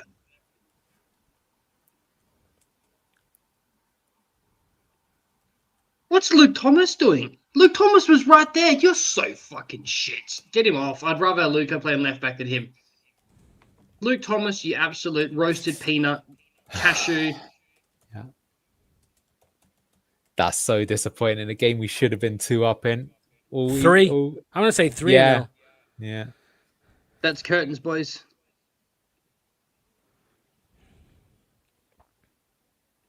Look at that. Everyone's utterly deflated. What was that stat? They never won a game after behind at half time. Oh no. Here comes Uncle Leicester to the. Oh yeah. That's off. That's off. And he's making him anyway.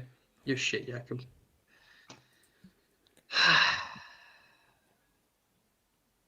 Like, it was that predictable that we didn't want to believe it. It was that predictable that it wasn't predictable. Do you know what I mean? It's like, this happens all the time, so it can't happen again.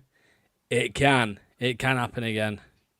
The worst thing as well, you don't even need to start full throttle. You just need to just not do that. That's just like you're still in the dressing room at that point in time. It's quite a few times it's happened this season, isn't it?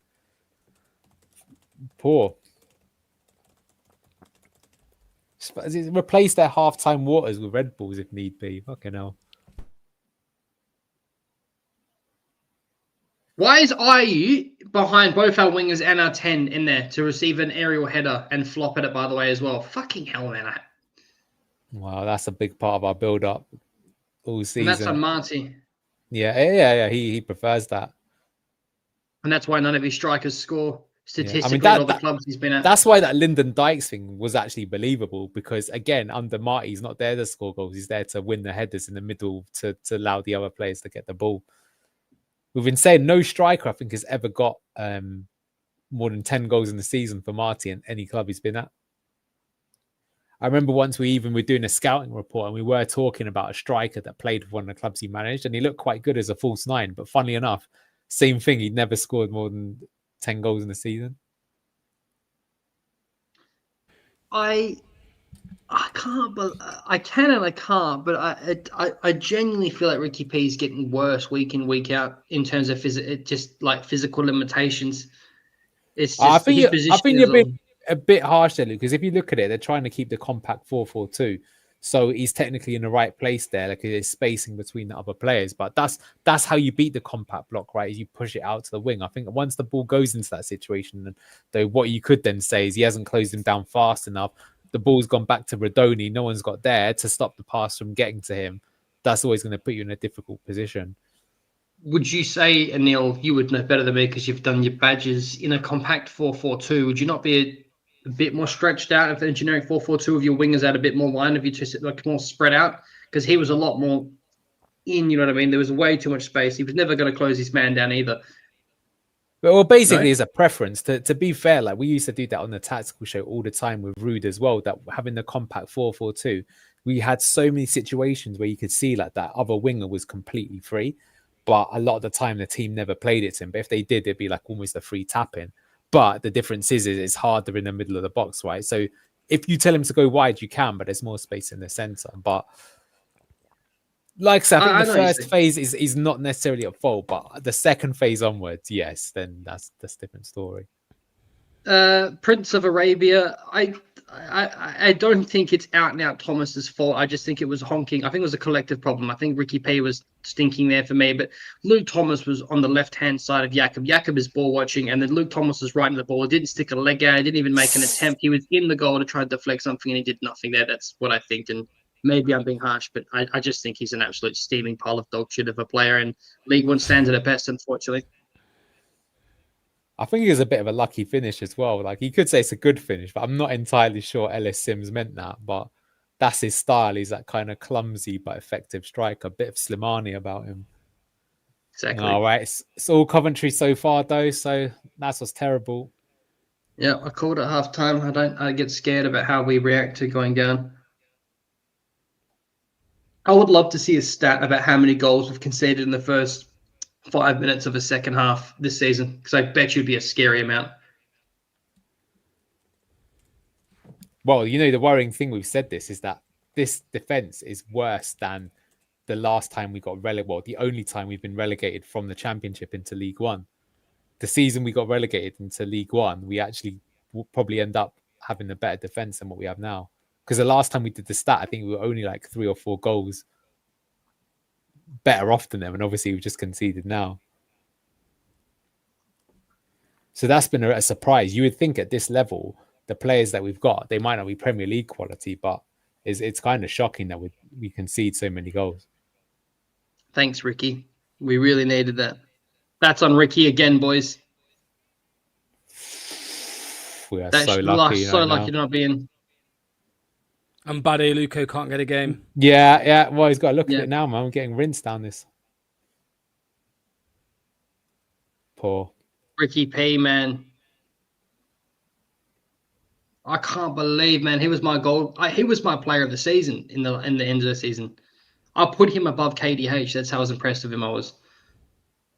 Mai's got to come out on the touchline right now. Tell one of the players to fake an injury and shout at them. They're completely... It's only going one way now, this game. We're 6s and 7s now. That calm, composed football from the first half is totally gone. Do you know what scares me? I think he's going to put Samari on. Yeah, I saw him on the bench. Yeah. Not kicked a ball in weeks, and he comes on, imagine. I don't think we're going to move him on. I think Marty wants to keep him. He likes Samari. No, I don't think so. Yeah. Well, but that'll come from the technical director. If an offer comes in for him, he's gone. It's just an offer won't come in for him because another player has got wages that are too. Like that's another big learning. I say they gave these players such crazy wages that they don't want to leave. That's the biggest crying they've committed.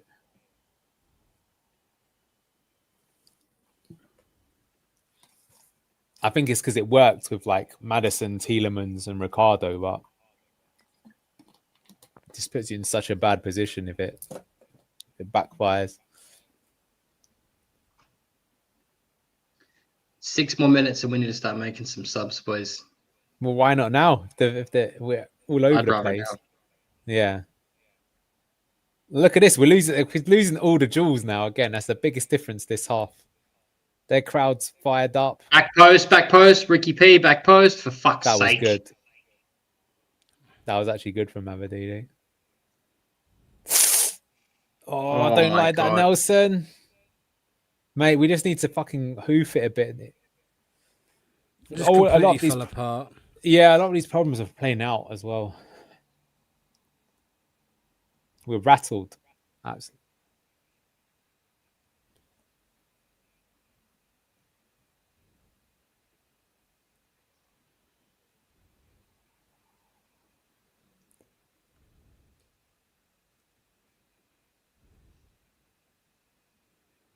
Oh, Frank Lampard's definitely due for Turkey himself, the poor guy. I know, it looks like a bird that was just born. How old is the Lampard? He might be even in his late 40s, I'm guessing.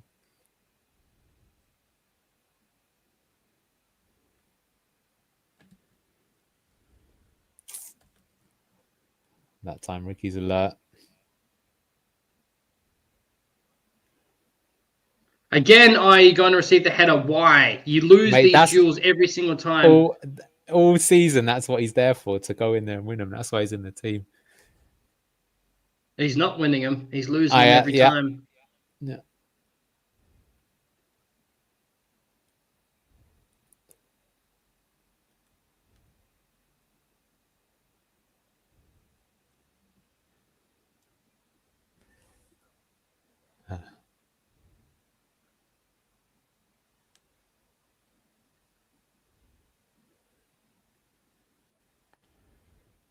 Oh.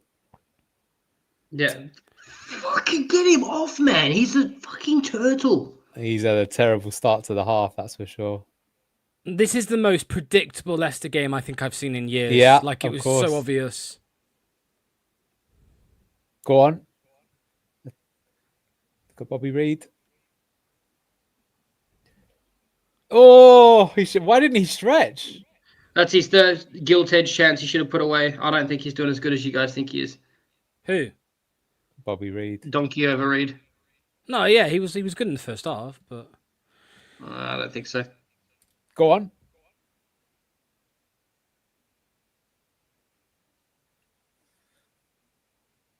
Oh my god, it's fucking pathetic, man. How can this happen? That was unlucky. That's a bit difficult for Furtado to control it. Yeah. That was at least a decent move, though, because it was all Coventry before that.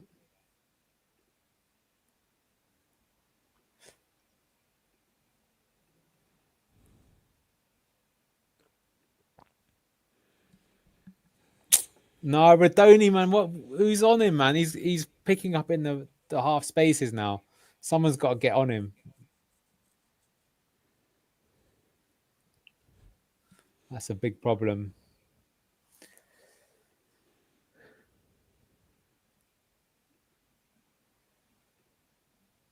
His contract expires in the summer. Why do we persist of playing him? Go on, Steffi. Look at him. Look at him. Thanks, What are you going to fucking do as a striker from there? You absolute fucking lurch. Oh, I agree. That's the obvious change to make right now.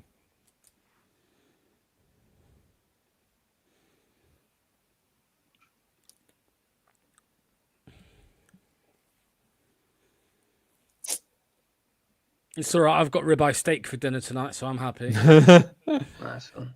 So no matter what happens, Locks wins.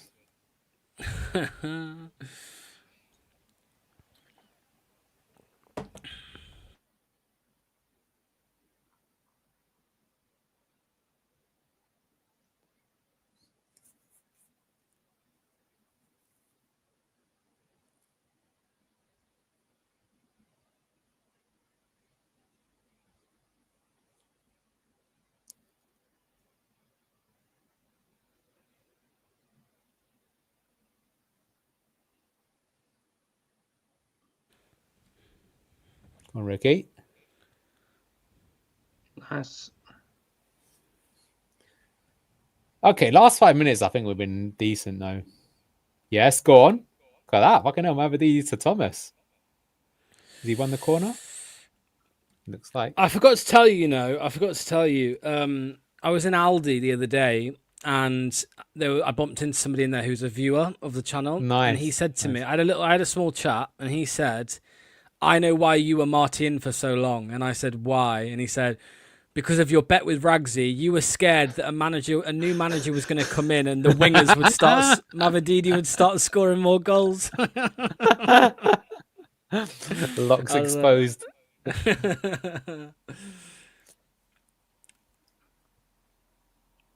Oh, we've gone short. I can't wait to see what we do with this. Man, that's completely backfired, didn't it? Oh, what a surprise. We may as well have just fucking put it in the box from the start. Please, can we see some subs, Marty? Like, surely you can't be this much of like an absolute brain dead moron that you can see that IU has done nothing for this game whatsoever. I can't stand. I don't even want to see him play for us again. I think he's a cup player and that's it. He's like, nah. Everyone's been saying for IU since we signed him, he's a player that's useful to bring on in the last 30 minutes of games to see them out. He's not someone who you want to be the we main don't see man games starting. out there, do we? Go on. Oh, what was that? Luke Thomas, the absolute cashew flop.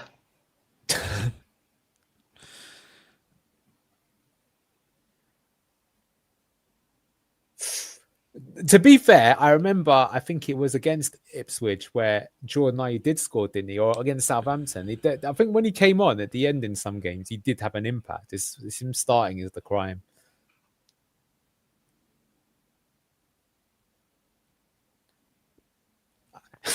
Marty's saying to King there, he's saying, yeah, I'm thinking we should probably keep Ayew on for another 20 minutes, maybe get a contract for him.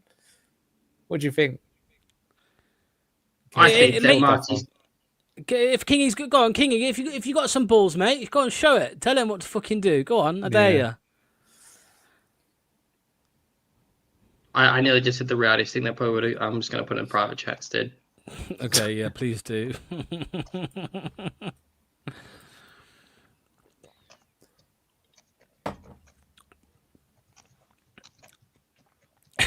Can't wait to read this fucker.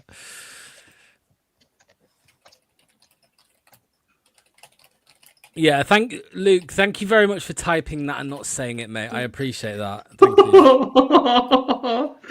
you. Please never say that ever out loud. Oh dear. He just Luke Thomas. You know there was a bingo game in the WhatsApp chat earlier about how many times is Luke Thomas going to get skimmed. Well, there's one. Nah. He just got skinned.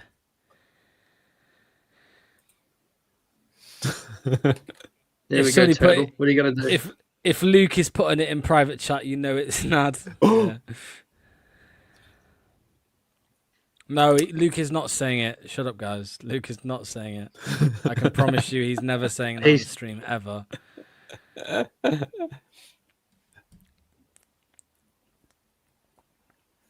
Proactive sub here, Marty, could be the difference. What do you think the chances are? What would you do, lads, if Marty shuts up shop?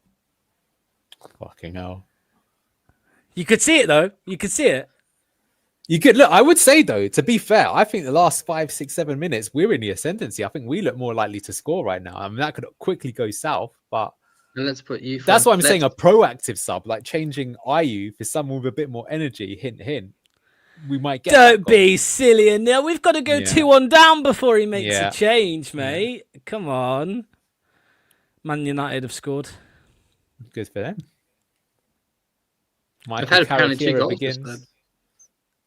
What'd you say, Luke? I can't thirsty. Sorry, I said Graham put in the chat that apparently United before that had 2 goals disallowed. Yeah. Sometimes it do be like that. Just fucking make a fucking sob, man. Jesus Christ. Yeah, he's an idiot.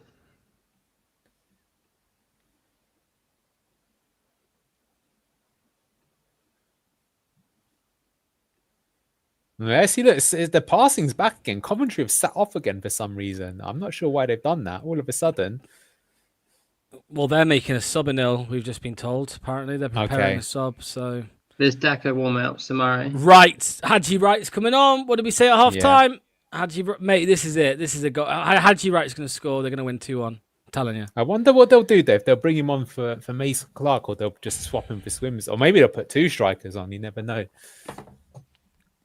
Because it's funny. Sims has scored, but I'll be honest with you. I think other than that, he's been pretty anonymous. But Luke, did you just see that as well? Ricardo, what the fuck was that about? Yes, Why did he do that? I did see that. I don't know. Mate, Ricardo's living in 2023, mate, under fucking Enzo Maresca. Jesus Christ. Yeah.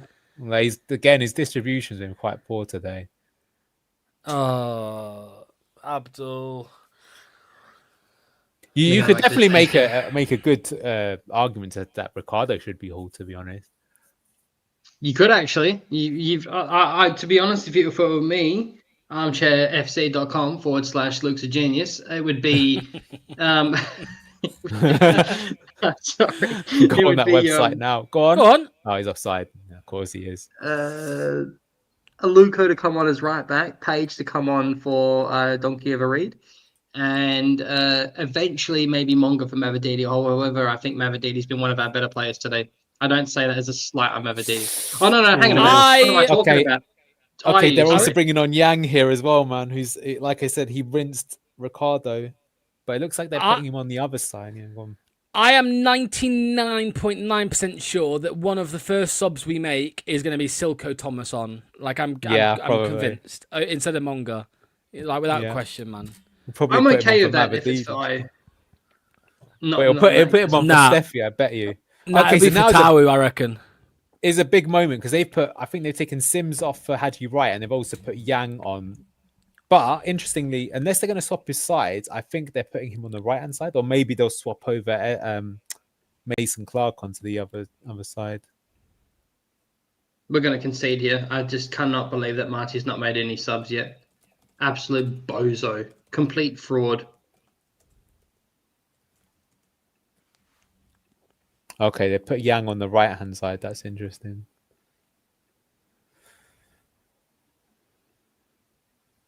Go on. Yeah, look at the other two. Look at that. That's good. They're breaking their ass to get up there. That's good. We're going to go backwards. Oh, that was actually not bad. Man, I will say I've never seen the left back and the left winger actually work in tandem as much as this game. Finally, someone's told Mavadidi to play it to the left back. It's insane. Well in, Skip. Nice. Go on, Skip. Yeah, you got to win the draws. Be physical. Be physical. All right, fuck it. Even if it's a free kick, that's fine. It's slow the game down and can't let him win the 50-50s. Oh, Mavadidi's looking a bit leggy, boys. I think he's actually genuinely got to come off now for longer. I'll watch him track back there. He's gassed. Well, if he's tired, that's okay then. But I mean, at least he's got a reason to be tired. He's like tried to stretch the game, and he's put in a lot of challenges. Exactly. Why? There's nothing wrong. Do you know what I mean though? Why do we only make subs when they're tired? Like, you know what I mean? Like, well, but I mean, in 15-16, Okazaki would come up at 60, and most of the time it's because he was fucking gassed. But he did a lot of hard work to help the team. I can tell you who's coming on. I know who's coming on. Page and Daka. Okay, well, that's reasonable. Okay, yeah, that's going to be, I guess, for Reed and Ayu. Oh, really fucking bomb scare goalkeeper, man. Like, why can't there be, like, let's say it's Ayu and Mavadidi, or to someone like, listen, run your bollocks off because it's 70 minutes. I don't care how good or bad you play. Like, I'm making these subs. And then it's going to be your turn off the bench or whatever next week. You know what I mean? Like, that's what's bad about Ayu, in my opinion. He could be just like a version of Okazaki, but he doesn't. Because Okazaki did not score that many goals, but it was no surprise that when, Ranieri got sacked and Shakespeare, the first thing he does is put Albright and then Okazaki back in the team and win 5 games in a row, get to Champions League quarterfinals. Because it turns out that, having someone who's so effective at that makes a big difference. Because Okazaki would absolutely empty the tank before he'd come off. You know what I mean? Like, if Marty, it's just like, I want you to, like, your hips be given out by the time you finish. Like, if you do not give it absolutely fucking everything, you're going to have a little bit of a rest at halftime. If you don't give it everything, I'm just not going to play you. Okay, we are making 2 subs, and I think these are good subs to make. So it is Bobby Reed's gone off for Lewis Page. And I believe, I want to count out, is he going to bring off Ayu for Daka? You'd assume so. Yes. Okay, so there you go.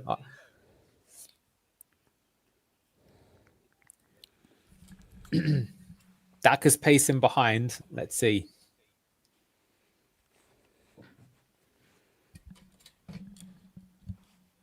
Okay, they're bringing on Eccles. So they're about to make their 3rd change, I think, are they? 3rd sub? Yeah.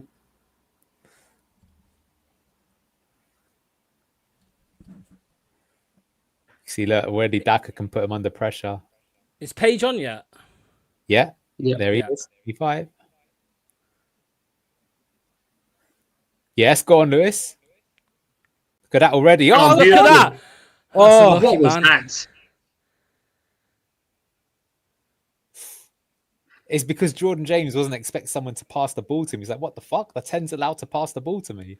Mate, look, remember how many cutbacks there were in the first half that didn't go to anybody, and now they've... Oh, unlucky. Fouled him. Unlucky. Fuck's sakes. I'd love for Page to score this game, boys. Yeah, it'd be great. I will say the patterns of play in this game have been the best all season for Leicester. Oh, Luke Thomas foul. Whoa, what the fuck?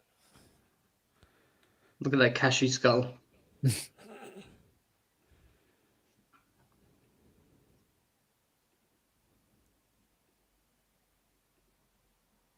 Yeah, Victor Torp coming off. I mean, done well to keep him and Grimes quiet today. Yeah, I mean, this is his first game since injury. Apparently, he only returned to training like in the last week, so he's done well to really. get. I was going to say, every game I've seen him in, he's been so good. He's just been absolutely anonymous today. Yeah. Cashew skull. We need a graphic for that. Get someone with ChatGPT. What does it do if you ask to make Frankie, Adams the design. Adams does all the fucking funny edits. Adam, we need Thomas with a cashew on his head, mate. Oh, Brilliant. Careful with the spoilers, Graham. yeah. Graham only messages when it's something against what we say.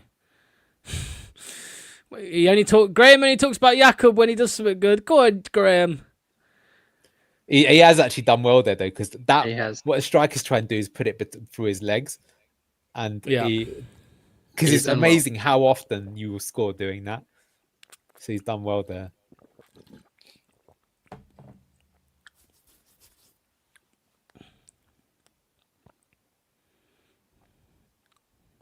Yes, Ricky's contract expires in the summer. Oh, what was that flap, man? Oh, he's been fouled at least. All right, we'll take it back. What's that about Ricky?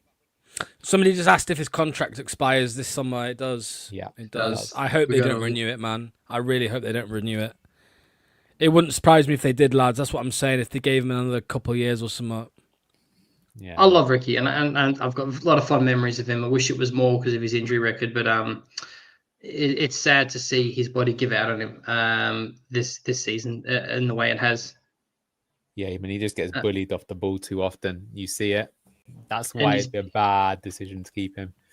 He'd be better off going back to Portugal, France, maybe somewhere. Yeah, like the football brain and the somewhat skills are still there, but he's in English football. The pace is now that it's gone. It's really struggling for him to play in the way that he needs to be effective. Oh no, that's a pen. No, it's going to be a pen. We got lucky there, boys. Wow. I thought that was going to be a pen. I can't believe Okoli didn't give away a penalty there. Wow. I've got a feeling if this is Premier League with VAR, that would be a red card and pen. How on earth? Let's see the replay before we...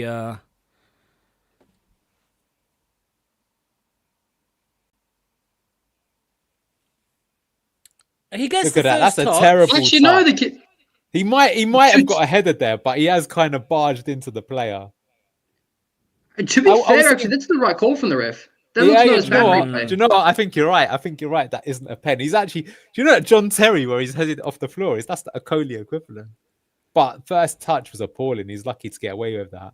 Yes. I genuinely... And I'm a Leicester fan. I thought that was a pen at first sight, but in replay, actually, the ref's done well there. No, he's done it. He's got that spot on, yeah. I would say, I mean, to be fair, it's one of those, he has made the initial mistake, but overall, you'd probably still have to say that Okoli has been decent because he's found a way to stop it going in, you know? Not just there, but a few other times in the game. We had 8 shots in the first half. We've had 3 in the second. Yeah. In the first half, we had 235 passes. We've only had 102 in this half. Well, they've stepped up their game. I mean, they've been... It's just, again, it's so annoying, though, that if you take the Bozo moment out of it, though, I mean, actually, SA crashed the post, but the game right now feels more 50-50. The first sort of 5-10 minutes, it was all Cov, wasn't it? But I will say that, you know, you do fear the worst in this situation.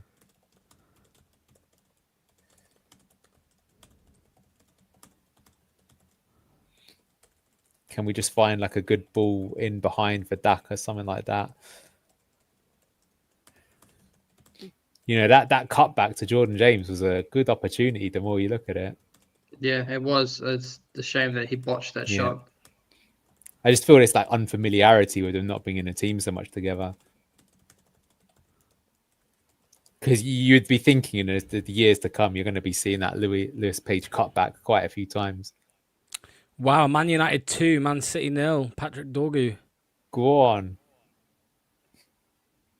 Maybe it was the system after all that time. That basically Monga coming on. Time, okay, that's good. I'm guessing it'll be. Let's see. Who do you think it'll be? Mavadidi or Fatawu? It should be Fatawu, but let's see if he does it. Yeah, I think. Yeah, he did say Steffi looked gassed. Maybe so.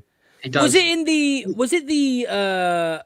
It was the QPR game maybe where we were getting battered. It was one of the games we lost, I think, where Monga actually came on the right. Yeah, no, he looked twice. Better. It's happened. He did, yeah.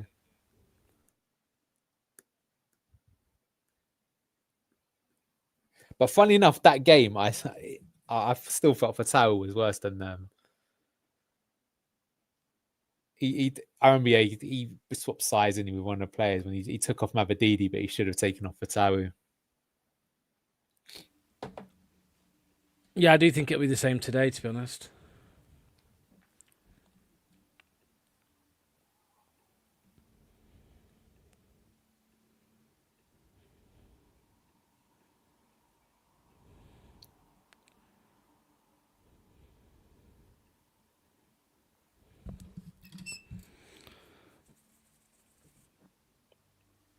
Come on, boys. No, it won't be Monga down the middle because we brought on Page, mate, for that. Yeah. Go on, Dakar. Go on. Oh, unlucky.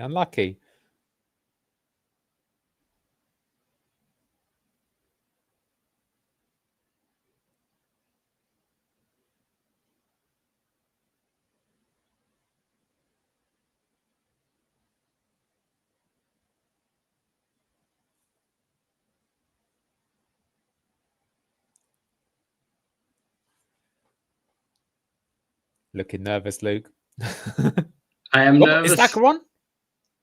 Yes. He is. No, he's off. No. Yeah, I thought he was off. I did think he was off. I think I was unsure at first for a little bit of Page's positioning. Oh, mate, he was on. He was on. Bad call. He was on side. I think we look much better with Dakar on. There we go. Right, Jeremy Monga. For Mavadidi. I think Mavadidi was solid first 60 though. I will say that. But yeah, I suppose he hasn't really been in the game last 10, 15 minutes. Mavadidi, yeah? Yeah, it was Mavadidi, yeah.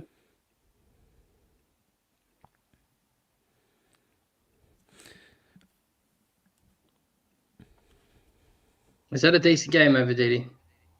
Not his best, but not. Yeah. I think he was excellent in that first half. He was stretching the game so much. If the rest of the team were in tune with him, we would have got the second goal. But less so this half. But I do think he did his defensive responsibilities quite well. Solid shift, I think.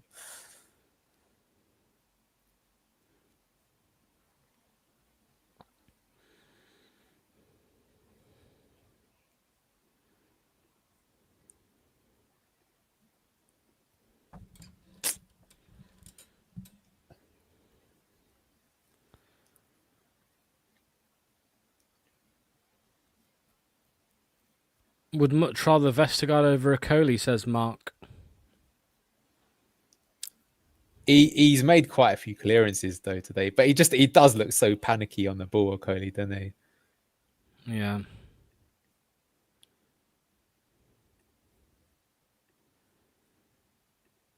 I think I'd still edge it with Okoli. Yeah.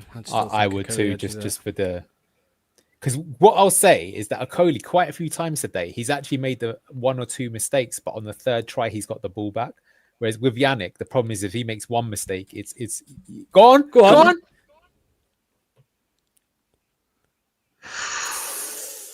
Look at Daka. He's like, bro, why didn't you pass? That was a great opportunity. I was going to say he's been so quiet all game, but he could have given us the game there. That smelled like desperation a bit. That maybe. I mean, I think you're entitled if you're a winger as good as him. He's that's a decent strike. He's worked the keeper. He's hit it pretty hard. Nice, Akoli. Yes, boys, get stuck in. Okay, this is better, but oh man, game's right in the balance. Other than that one mistake that was somewhat maybe independent, whatever you want to think of it, I think Akoli's actually had a good game. He's probably closest to my man of the match of all the players on the pitch. No one's really stood out for me. I was going to ask you who you think our best players been actually. Yeah. Is it Daka? Daka was like, bro, why didn't you pass? Probably because it's Daka now. Yeah, I'm not. That's why with Patel you do sort of understand it, right? Like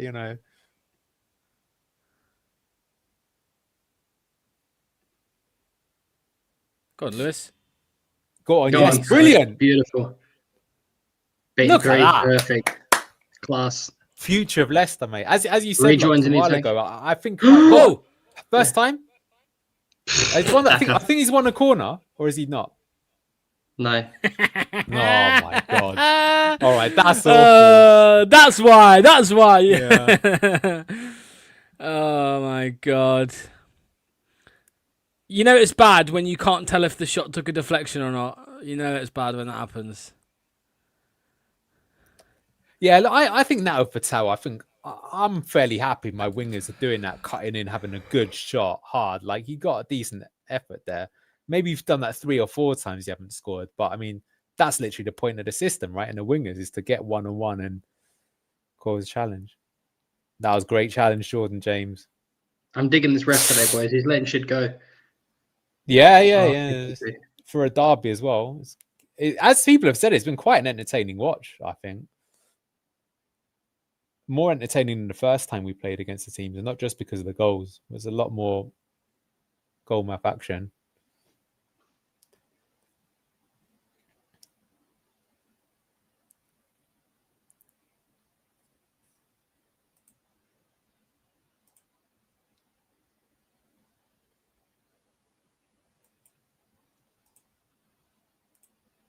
Worry about the game we're watching, boys, commentators. That was a good ball. Nice one, Cashew. Yeah, I think Locks that Lewis Page is the more exciting prospect than Jeremy Monga right now. Yeah, I hear what you're saying. I think in like 5 years' time, I think you'd be fair to say that Mongo, you got to remind yourself, Low Boys has said that he prefers playing in the 10, and he's not going to get that now because of Page and stuff like that. So because it will stifle his development. So I think that like if they were to stay as a left winger and a 10 respectively for Page, I think that Monga's better games will be better than Page's best games. But I think Page is going to be a lot more consistent. His football brain's really good. I think Monga. Do you know what I mean? That's what I was going to say about Page, though. The thing that's always impressed me with him is that I look at the positions he takes up, the runs, the movements, the passes. It's like that stuff's very hard to teach. It's like, Jerry Monga's got a booking already. All right, this time not for diving.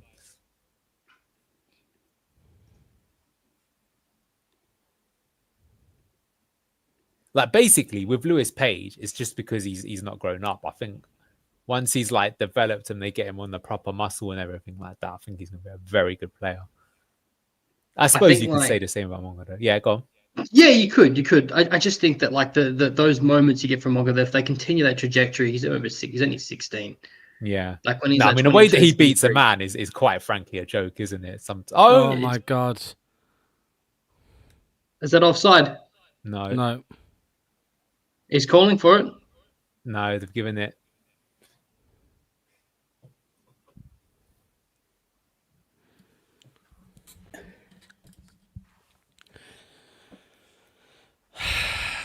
I want to see what happened there, man, because I've seen that was offside.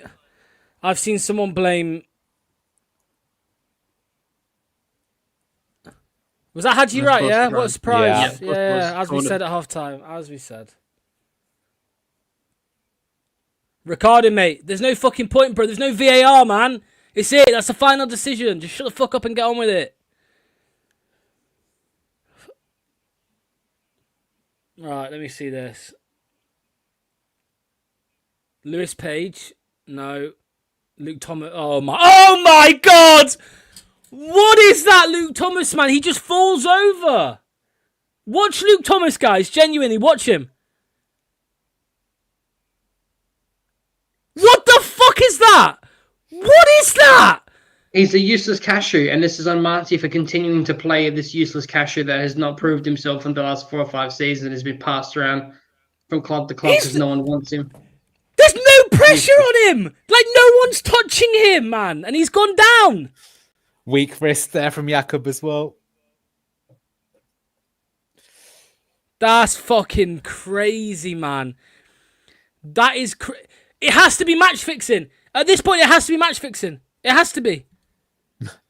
He's got to have Coventry over 1.5 goals. He has to. There's no other reason why he falls over there. Daka, we've got 4 minutes to go, and you want to fucking roll around and hold your head for nothing, you idiot.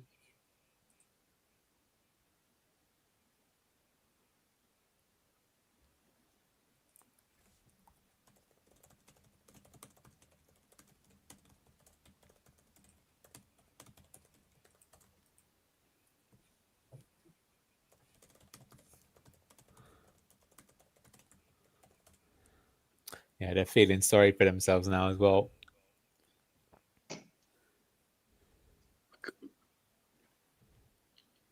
Meanwhile, Ipswich are 3-0 up against Blackburn. Millwall are 2-0 up against Watford.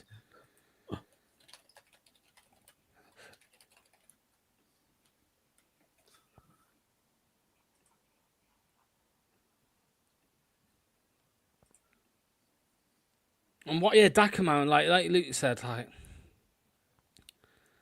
why, man?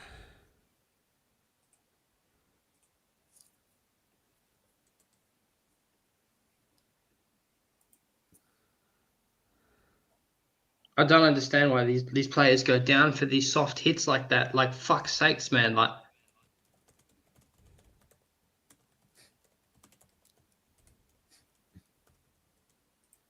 I box, man, and I caught punches all the time. There's nothing like getting pushed in the back of the head that's going to make you need to go to the ground. Samare and Oh my God.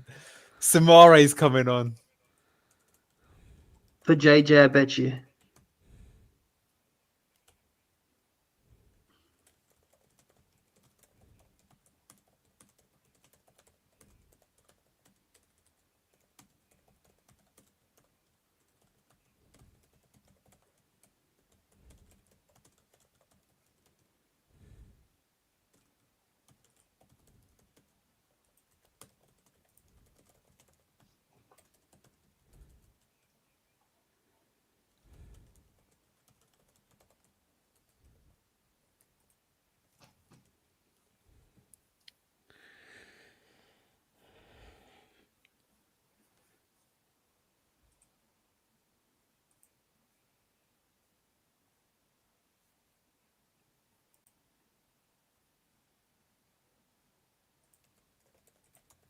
Just seen someone say, yeah, if Luke Thomas was a horse, he'd be put down by now.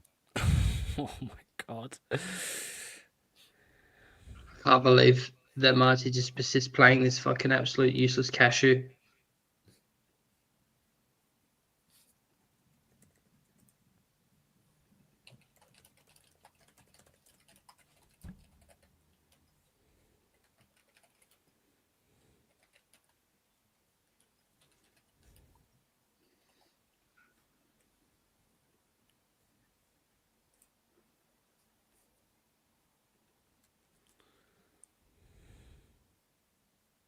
It's not even working the board, you idiots. King power board, clearly.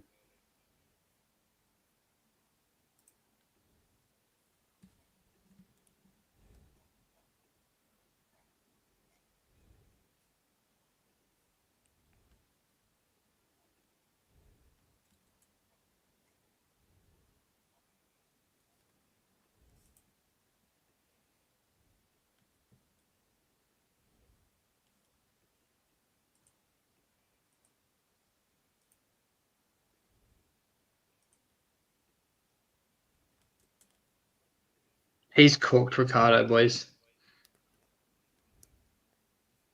We've got no right back. Is a Coley?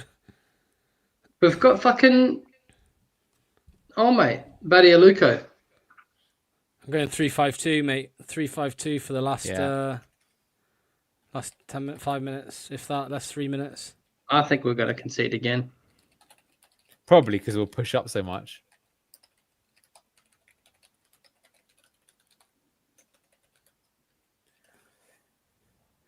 Nice touch for Tato. That guy! Fucking...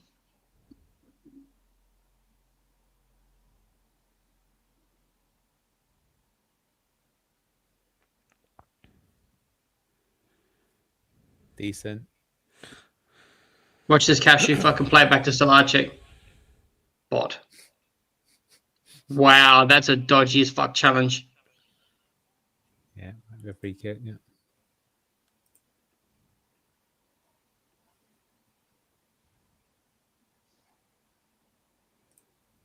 Fuck you, Sakamoto.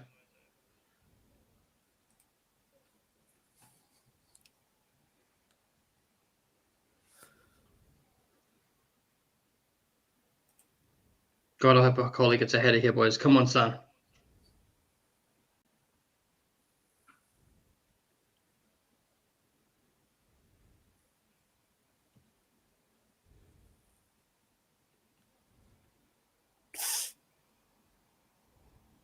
Fucking...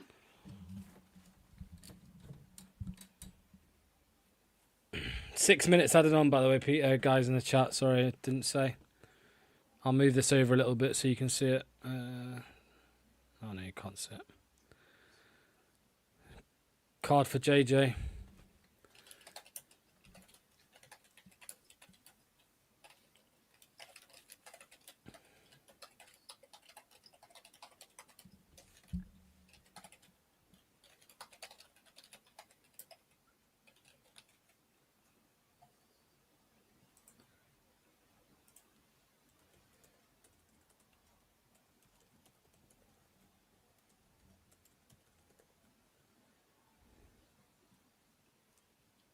Monga gone. What have you got?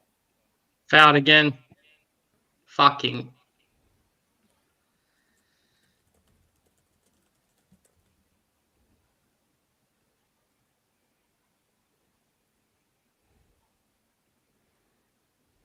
Suck me off, Coventry.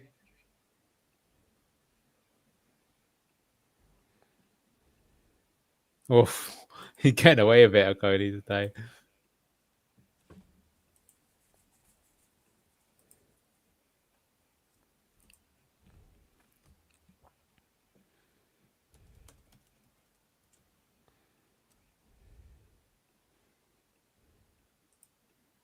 Yeah, go on, fucking punch fucking him. smack him. Fucking smack him. Go on. Give us something to fucking cheer. Get up, coward.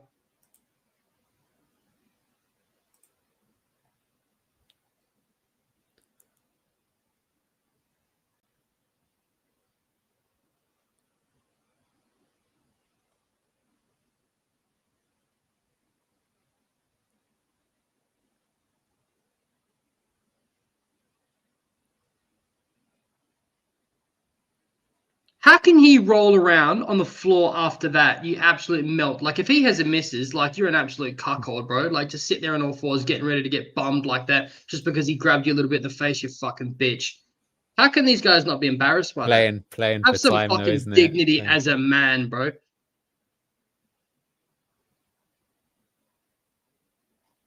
What did I just miss? Fucking... It just isn't Aussie. I just can't comprehend this whole... I don't care if it's time wasting or anything like that. I've just never done it ever once. I could be in the closing minutes holding out for a lead and I would just never roll around the ground like that. I just cannot do it as a man. I just think it's fucking pathetic. That's why so many Australians don't watch football, because they're just like, what the fuck is this rolling around the floor shit? Yeah. They don't grasp it. That's why it's not... No one watches football. Obviously, I love it. But like, I'm telling you, not many Aussies watch football out here. And that's the first thing they say when you try and convince them to watch it and how much of a better game it is. No, mate, why would I want to watch a bunch of fucking idiots roll around on the ground? That's what they say out here. That's a fair point, isn't it? But there, they've done it. So look, they've killed the game. 6 minutes are gone now.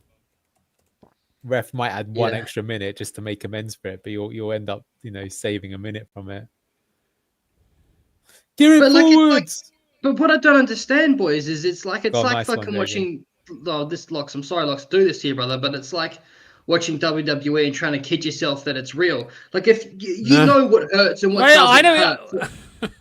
You know what hurts and what doesn't hurt. If you're a ref and you see someone go like that to your back of your head, there's no need to dive to the fucking ground. I just whacked myself there. I'm not dropping to the fucking ground, am I? I don't understand it, bro. Fucking melt. Everyone just like pretends, oh, you got to play for the foul. That didn't fucking hurt, cunt. Fucking be a normal human being. Sorry, boys, I'm ranting. Nah, man, all good.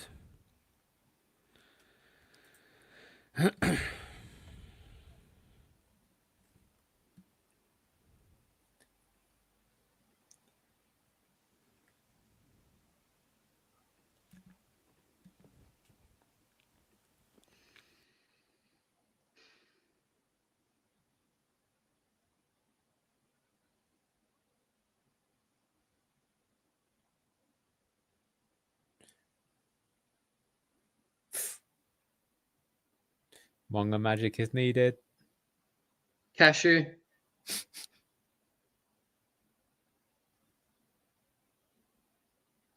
Someone put a ball in the fucking box, please.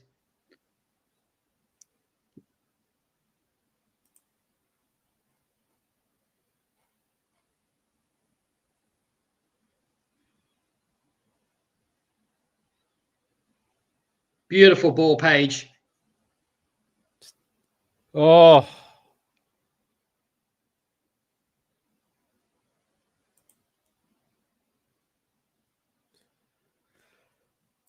Full time. There we go. Leicester leading at half-time 1-0. Should have been 3 up, I reckon. And what a surprise. We all said at half-time that Coventry were Coventry were only going to get better right after the first half. They weren't going to get worse in the first half, and they got marginally better. I don't even think they got that much better, lads. I'm going to be honest. They got marginally better, and we crumbled. Fell apart. Yeah, absolutely apart. So yeah, are we doing match ratings or not? Nah. Nah. I'll send the link out and we can see who you guys we'll just go through it very quickly. That's what we'll do. So let me just select this Leicester, and I'll give you guys until I'll give you guys 5 minutes. There we go. So let me create that. So there's an interesting comment from advisors. It's not unexpected, but I thought we didn't look too bad overall. And that's the crazy thing. I think there is something to be said there. Like, because what do you make of the game overall? Of course, it's massively disappointing, but there were patches where we looked quite good. It's just awful from Luke Thomas there. Again, just no physicality whatsoever in a duel. Switching off at half time. 2 errors have cost us. You could even argue Luke Thomas for that first goal could have done better as well. Yeah. Luke Thomas, dog poo. He was marking the space where Jakob was, and he didn't even stick a leg out, nothing. So the point of him standing there was absolutely meaningless. If you're going to stand there, let's put a leg out, because if you're standing there now, Jakob can't dive to the left, can he? Because he's got a fucking ball. You cash your head out the way to be able to save the ball, you flop. And then on top of that, you could say that there was parts of play that like you looked really good and we created more chances than we ever have, but we're having the same conversation all the time and it's not getting us anywhere. It's like, what would you shoot someone? Would you shoot your runner in the foot and say, go win that race and expect him to do best? We handicap ourselves by playing Jordan Ayew, man. Because he doesn't join in the attack. He's slow. You're asking him to receive these long balls from Jakub Stolacic, and the person that's trying to receive them is your fucking short turtle who's losing these 50-50s every time physically, and he's losing 50-50s every single time on the end of a ball, through ball pass in front of him because of his pace, man. So I just don't understand why he keeps playing Jordan Ayew. He's not going to be here in 6 months' time. If you think Evans is not good enough, well, I think there's better option there to play instead of Turtle Ayew. It's completely redundant in my opinion. he should just not be playing. He should be a cut player. And we don't hold on to leads in nil. We don't bring people on for 30 minutes to hold out leads because we're never comfortably in front under Marty Cifuentes. Get gone. Are we going to get him gone? No. Yeah. No, I don't think any of us are expecting Marty to be gone. I'm going to do a poll as well. Remember, guys, and whoever's watching on YouTube, there is a link in the YouTube chat. I'm going to post it one more time. Please click that link and do your match ratings. We'll go through them very, very quickly. It's the one that looks like this. Here you go, fan vote. So click on that link in the chat, submit your match ratings, please, and let us know what you thought. Whilst I do that, I'm going to also bring up the... I'm going to do a poll, Marty in or out poll. I think we know what the results will be, though. Yeah, a nil. I mean, where do we go from that? Because 70 minutes it took for him to make a change. We'd already conceded one. It was clear that we weren't in the same team as we were in the first half. Why does he wait so long? Have you got an answer for us, Neil? Why does he wait until the 70th minute? Does he? Because it feels to me, Neil, I said it earlier, it's like he's only waiting for tiredness. He wants to wait for our players to get tired before he makes a change, and it's just a like-for-like change at that point. The only time there wasn't a like-for-like change in Neil was when we were 2-1 down and he went to 3-5-2 at the end. I mean, look, the manager just keeps... You can repeat this stuff ad nauseum, can't you? I saw someone on Fox's talk earlier playing like, we had one good half and Jordan James scored a goal, and he put this before the game even started, just saying, I'm saving this comment for later. That's how it kind of is. I mean, I don't get Marty at all, man. The Luke Thomas thing, again, like, I've never seen a manager keep faith with a player that lets you down as often as this manager. Honestly, I struggle to think about anyone in Leicester City's history that's had that much of a downside. And why can't he see? And all the teams know it. So what's the point of doing it? Why does he wait so long? Clearly he doesn't trust the other players, but why is he trusting the ones that play when they're so bad and always let him down? As we know, I've been saying it for a while, the manager's a massive disappointment. He does too many obvious things that are wrong. He'll probably say today, but the general build-up play and the attacks were quite good, which maybe you could say, but at the end of the day, manager's there to get points, and it's another game where he's thrown away, where we've done the hard work of getting up in front and just giving the game away. Let's see what Steve had to say. He was at the game. Afternoon, guys. Has there ever been more of an inevitable result in a game of football? Don't know. First half should have been sort of 3-4 up, and that's what you get when you don't have a striker that can finish. Second half did come out conceding after the first minute again. And then didn't really look like... I know Admiral should have done better with his shot, but they're all over his second half. Luke Thomas, one of the worst players I've ever seen play for Leicester, and that will never change. But at this point, I'm just numb to it. It is what it is. I look forward to speaking about it tomorrow morning. Cheers. Sorry. I'm laughing again at the private chat. Sorry, guys. I wasn't laughing at Steve. Name the better option than IU down under. Down under, because there is not one. Don't say Jack Evans. Oh, he's talking to you, Luke. He's saying name the better option than IU, because there is no one. Don't say Jake Evans, because he's not a striker. How do you know he's not a striker? We haven't seen him play in that position yet for 90 minutes. How can you say that? You haven't seen him play. Name a better option than Jordan. I definitely think that fucking Silko... I think just about anyone, just purely because of his positioning and pace, are better than Jordan. I'd much rather see Silko Thomas play up in front instead of Jordan. I know that you could argue that doesn't have the same quality on the ball as Jordan. But do you see him getting positions enough to be able to score? No, you don't, because he's a fucking slow, retarded turtle. And I would rather have... I wouldn't say Pat Stack. I'm not that crazy, boys. But I would at least want to see Jay Evans get a chance. And if you're not going to play Jake Evans, just play Mavididi there or play Silko Thomas, because Jordan is not it. I thought he was absolutely honking today. And this third comment here from, no, I missed it. Someone up front didn't think he was bad today. There was fucking brain dead. He's like a child. Hey, Levano, I am like a child right now. I'm fucking raging right now, but suck me clean off, bro. You look like a fucking idiot wannabe actor of that stupid fucking thing. All right, relax. I mean, Neil, somebody says here, just get Perot and be done with it. And what are your thoughts, mate? We are linked with Joel Perot. It sounds like, though, that Leeds only want to sell, and we know that we won't buy him. So, but if we were able to get Joel Perreault, do you think that would improve us? I mean, anyone would be better than Ayew. It's hopeless, absolutely hopeless. So yes, get anyone. I mean, that's why we're so desperate for bloody no legs Antonio, because everyone can just see that it's an obvious failing from the club to have done it. Carranza's gone now, so a striker down. We need to replace. I mean, surely if Carranza gone and Wout Faye's gone, we've got to have the budget. I mean, yeah, we need someone badly in that position. Yes, I agree. Right, let me do a little jiggy here, move you guys around, and we will look at these match ratings. So thank you to those that voted, very much appreciated. We'll just go through them quickly. So Jakub Stolarczyk, lad's got a 4.1. He made a good couple of saves, I think, but he also had a couple of clangers as well. Anyone disagree strongly with this one? We'll just go through it quickly and see if anyone disagrees. Luke, disagreement at all? No, it's fair. Okay. Luke, don't worry about it. It's all good.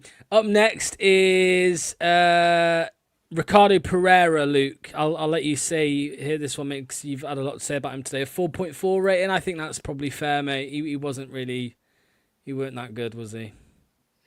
I would have given him a 3. I thought he was awful. I thought his positioning was bad. I've seen him turn the ball over 2 or 3 times. His pace is cooked. He offered nothing to the game of any substance whatsoever. I hate to say this as well, because I love Ricky P. I don't blame him personally. I just think his body's given out on him. I think 3 or below is fair for Ricky. Did nothing. Do you think that's harsh, Anil? A lot of people in the chat are saying it's harsh. I don't think it's harsh. I don't. I think if you look at him, he didn't cover himself in glory defensively or offensively once their wingers got into it. I mean, look, we've lost the game due to defensive frailties. I think a lot of the back four are going to be shown up here. Caleb Okoli, a 5.2. I would say in the first half did well. In the second half, he gives me anxiety all the time, right? He goes down a lot. He panics a lot, I think. 5. I'd go 5. Just based off the first half performance versus the second, I'd probably go with a 5. Anyone disagreeing? I think overall I'd give him a bit higher mark than that. I think he did look clumsy and he could have given away multiple penalties, but he didn't, and he did make some last-ditch clearances. So look, we all know this. Like, when we have a defeat like this, you're going to get angry ratings. I doubt any player's got above 6. I think he was one of our better players, but I do agree with your sentiment, Locks, that he does fill me with anxiety when he gets to it. It's like, even when he defends, he sort of only just gets the ball away. It's not like he, like, you know, Rolls Royce, so he never was into trouble. It's more like he somehow gets out of a difficult situation. Can I just ask, Luke, do you know who Phil Mitchell is? Why does it ring a bell? Why? Who's asked? The soap, the British soap EastEnders, the bald guy? Yes. Yeah, look at this. Yeah, that's me right now. That's my spirit animal right now. I think I agree with pretty much everything Anil said about Okoli. I thought he was one of our better players, if not the. He does have his scary moments, but I think compared to FaZe, he has a lot more pace to offer, and I think he's a lot better defensively with his aerial set pieces as well, with his clearing headers. And so I think I would have given Okoli a 6.5 or 6 today. I thought he was actually half decent, and at least he gets angry when he gets stuck in, when there's a little biff on the ground, and then also he's the one that's celebrating when we're making blocks. He actually plays for the badge, so you got to respect him for that sense, Okoli. Yeah, I think that's fair, mate. I think that's fair. The next player here is Ben Nelson, a 5.3. I'd say Okoli was probably slightly better than Nelson, to be honest. So he doesn't cover himself in glory for that first goal, Ben Nelson. He gets into a tussle with Sims and Sims gets the goal. I think he could have done a bit better. That said, lucky stroke, good finish. You decide. Probably a fair rating for him. Yeah, I'd agree with that, mate. Right, moving on now. Let's see. I haven't seen it yet. So it is a cock tease for me as well. Luke Thomas. Yeah, 1.4. Wow. 1.4. Anyone want to say anything about Luke Thomas here? I'll hand it to Luke. Go on, Please, just. I don't care if it's a sell or a loan. Just get him gone, please. I do not want to see him play ever again for the club. He's gone to Borough. They didn't want him. Was it Luton? He's no one has wanted him. He's been here long enough to prove himself. He just does not do it. He cannot defend. He cannot join in an attack And if you're going to try and tell me that we should be playing a left back that's having absolute clangers week in, week out because he has a fabled long throw, I don't understand what game you're watching.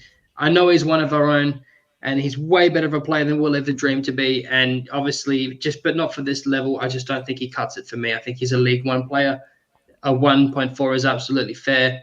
I know this is harsh, but I'm just sorry, mate. Like, he just is not a footballer. There's 704 people watching right now. There's 704 people watching right now, and I reckon there's at least 2 people who are better footballers than Luke Thomas. Genuinely, like with more ability than Luke Thomas. I reckon there's definitely at least 2. So there you go.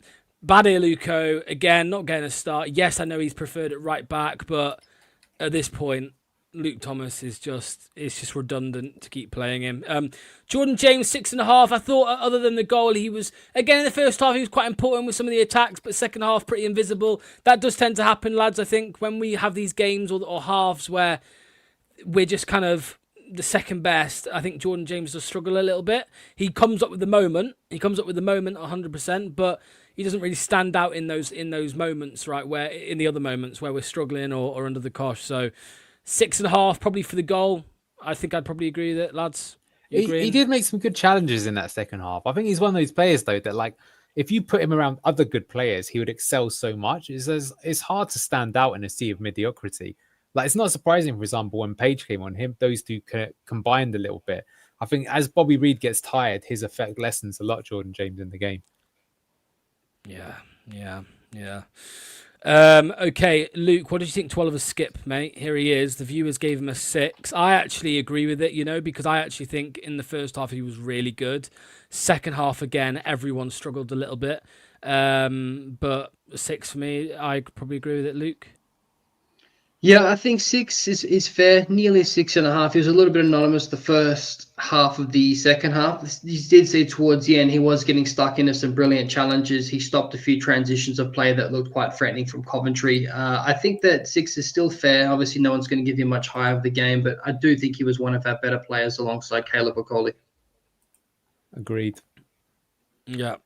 Moving on then to Abdul Fatawu, I would give him a 4 as well. I'd probably give him a 4, even a 3.5, to be honest with you. I don't know if either of you want to comment on Abdul. Same, wasteful, basically. I still think he could have cut it back to a few players a few times and we could have got an extra goal. I think he hero balls it a bit too much.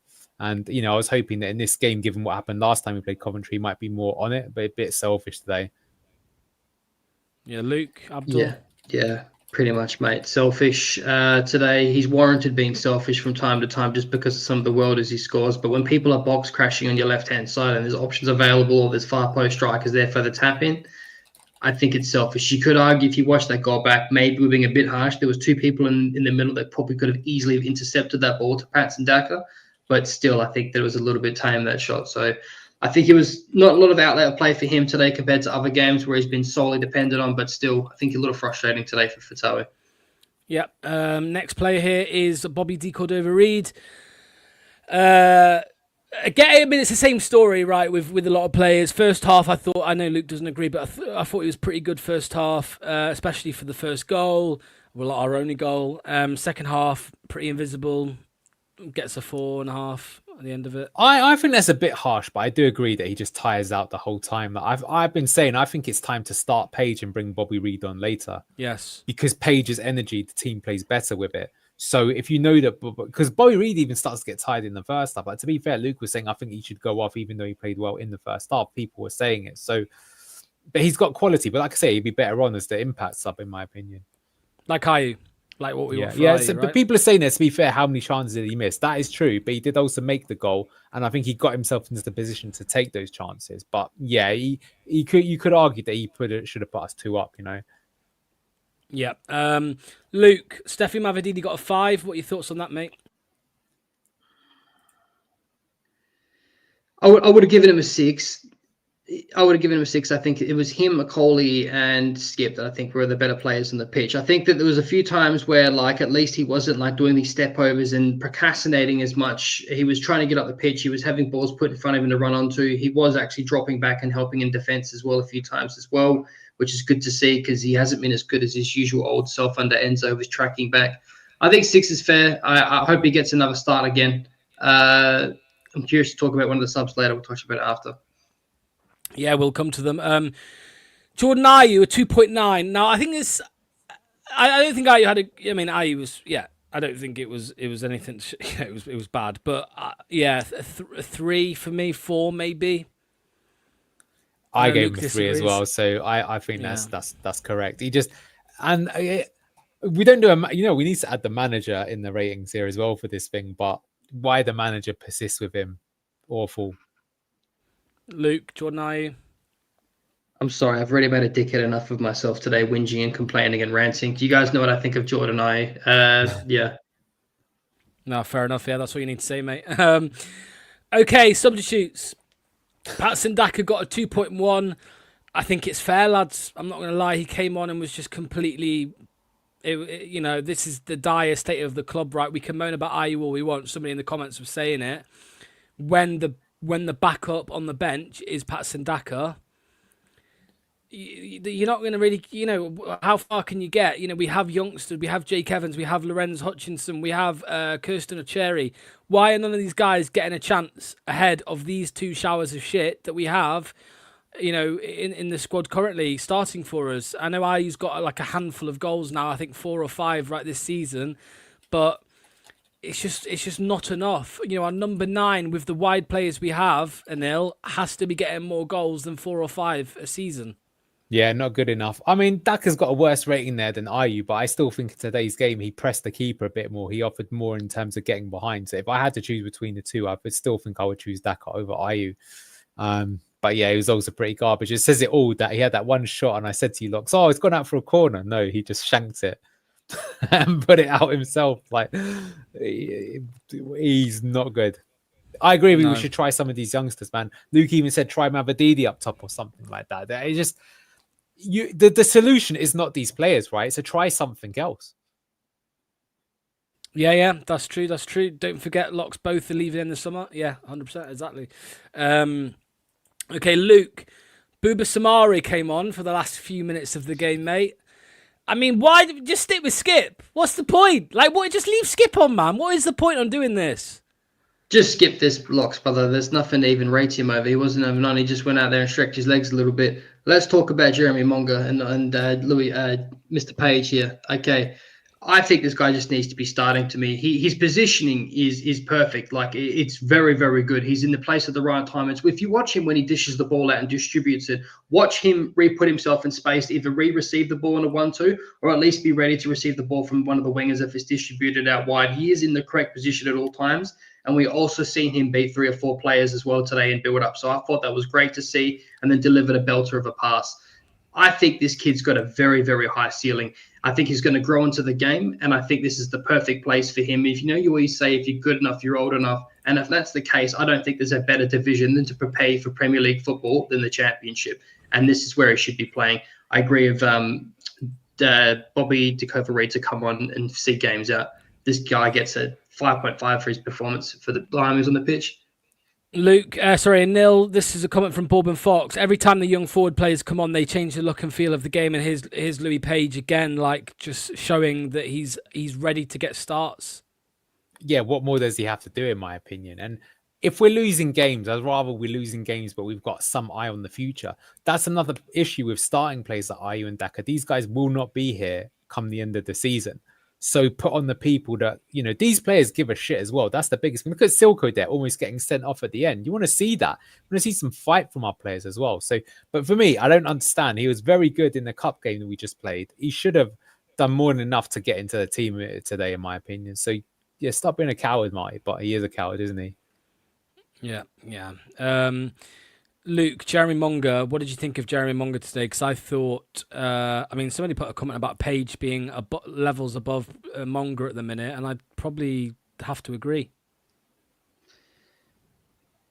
I really don't think this style of Marty suits Jeremy Monga, and I agree for the time being, but I hate to say this, man. I still want to see him tried in the 10, but I don't want to see that mean Page come out of the team. I hate to say it, but I think if Monga were to get a move to somewhere else and continue to develop, and a team gets a style that suits him and plays around him and his strengths, I actually think Jeremy Monga is actually a 10, boys. I really do.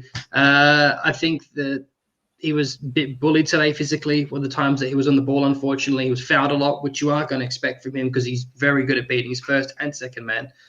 I think a 4.3 is fair today. I'm not going to criticize him. He didn't do anything wrong, but I do think that I don't think a left winger is his position. Yeah, and Neil, what did you think to Monga, mate? I think he's a bit disappointing today, but I don't think he's the cause of our defeat sort of thing. But yeah, I think people have said this in the chat a few times, and I agree. I don't think Marty's handled him very well at all, Monga, because he looked so much better in the early part of the season when he was cooking his fullback. I don't think the system really benefits him too much, really providing him the chance to get 1-on-1 enough and make chances. So not his best game, but a young player still. Difficult situation to come on then still. Yeah. And Silko Thomas came on, 4.1 rating there. I think that's generous.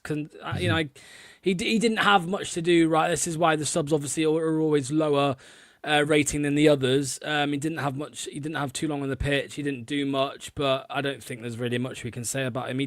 He runs around a lot, and I think in the Cheltenham game he was pretty good, especially in that first half. But obviously it's against Cheltenham, right? So I'd say. I mean, Ryan said here, Luke, bang average. Was that what you'd call Silko? Good squad player. A good squad player. I'm happy to have him as a squad player and just purely for energy when we sorely need it with a lot of the people because he's like for like sub, unfortunately, is Jordan I. So, of course, he's going to make himself look maybe better than he is. I do think he warrants a chance. I got to be honest with you. I'm happy to keep playing for the time being, but let's say if we had better players right now, I'd like to see him out on loan somewhere and see what he can do and develop there. I'm kind of apprehensive of giving him a bang average for at least another year. Yeah, no, I agree, mate. I think was that the end of it? Yeah. Yes, that was the end of it. Yeah. We also did the poll. Let me just quickly bring up the. I'll bring up the stats here again. So there they are. So there's the stats. So it ended on 50-50 possession. I mean, look, remember how much better we looked on the stats as well at half time. They've ended up with more shots than us. Same on target. It's crazy, really. But hey ho, there you go. You know what I mean? This is Leicester City under Marty Cifuentes.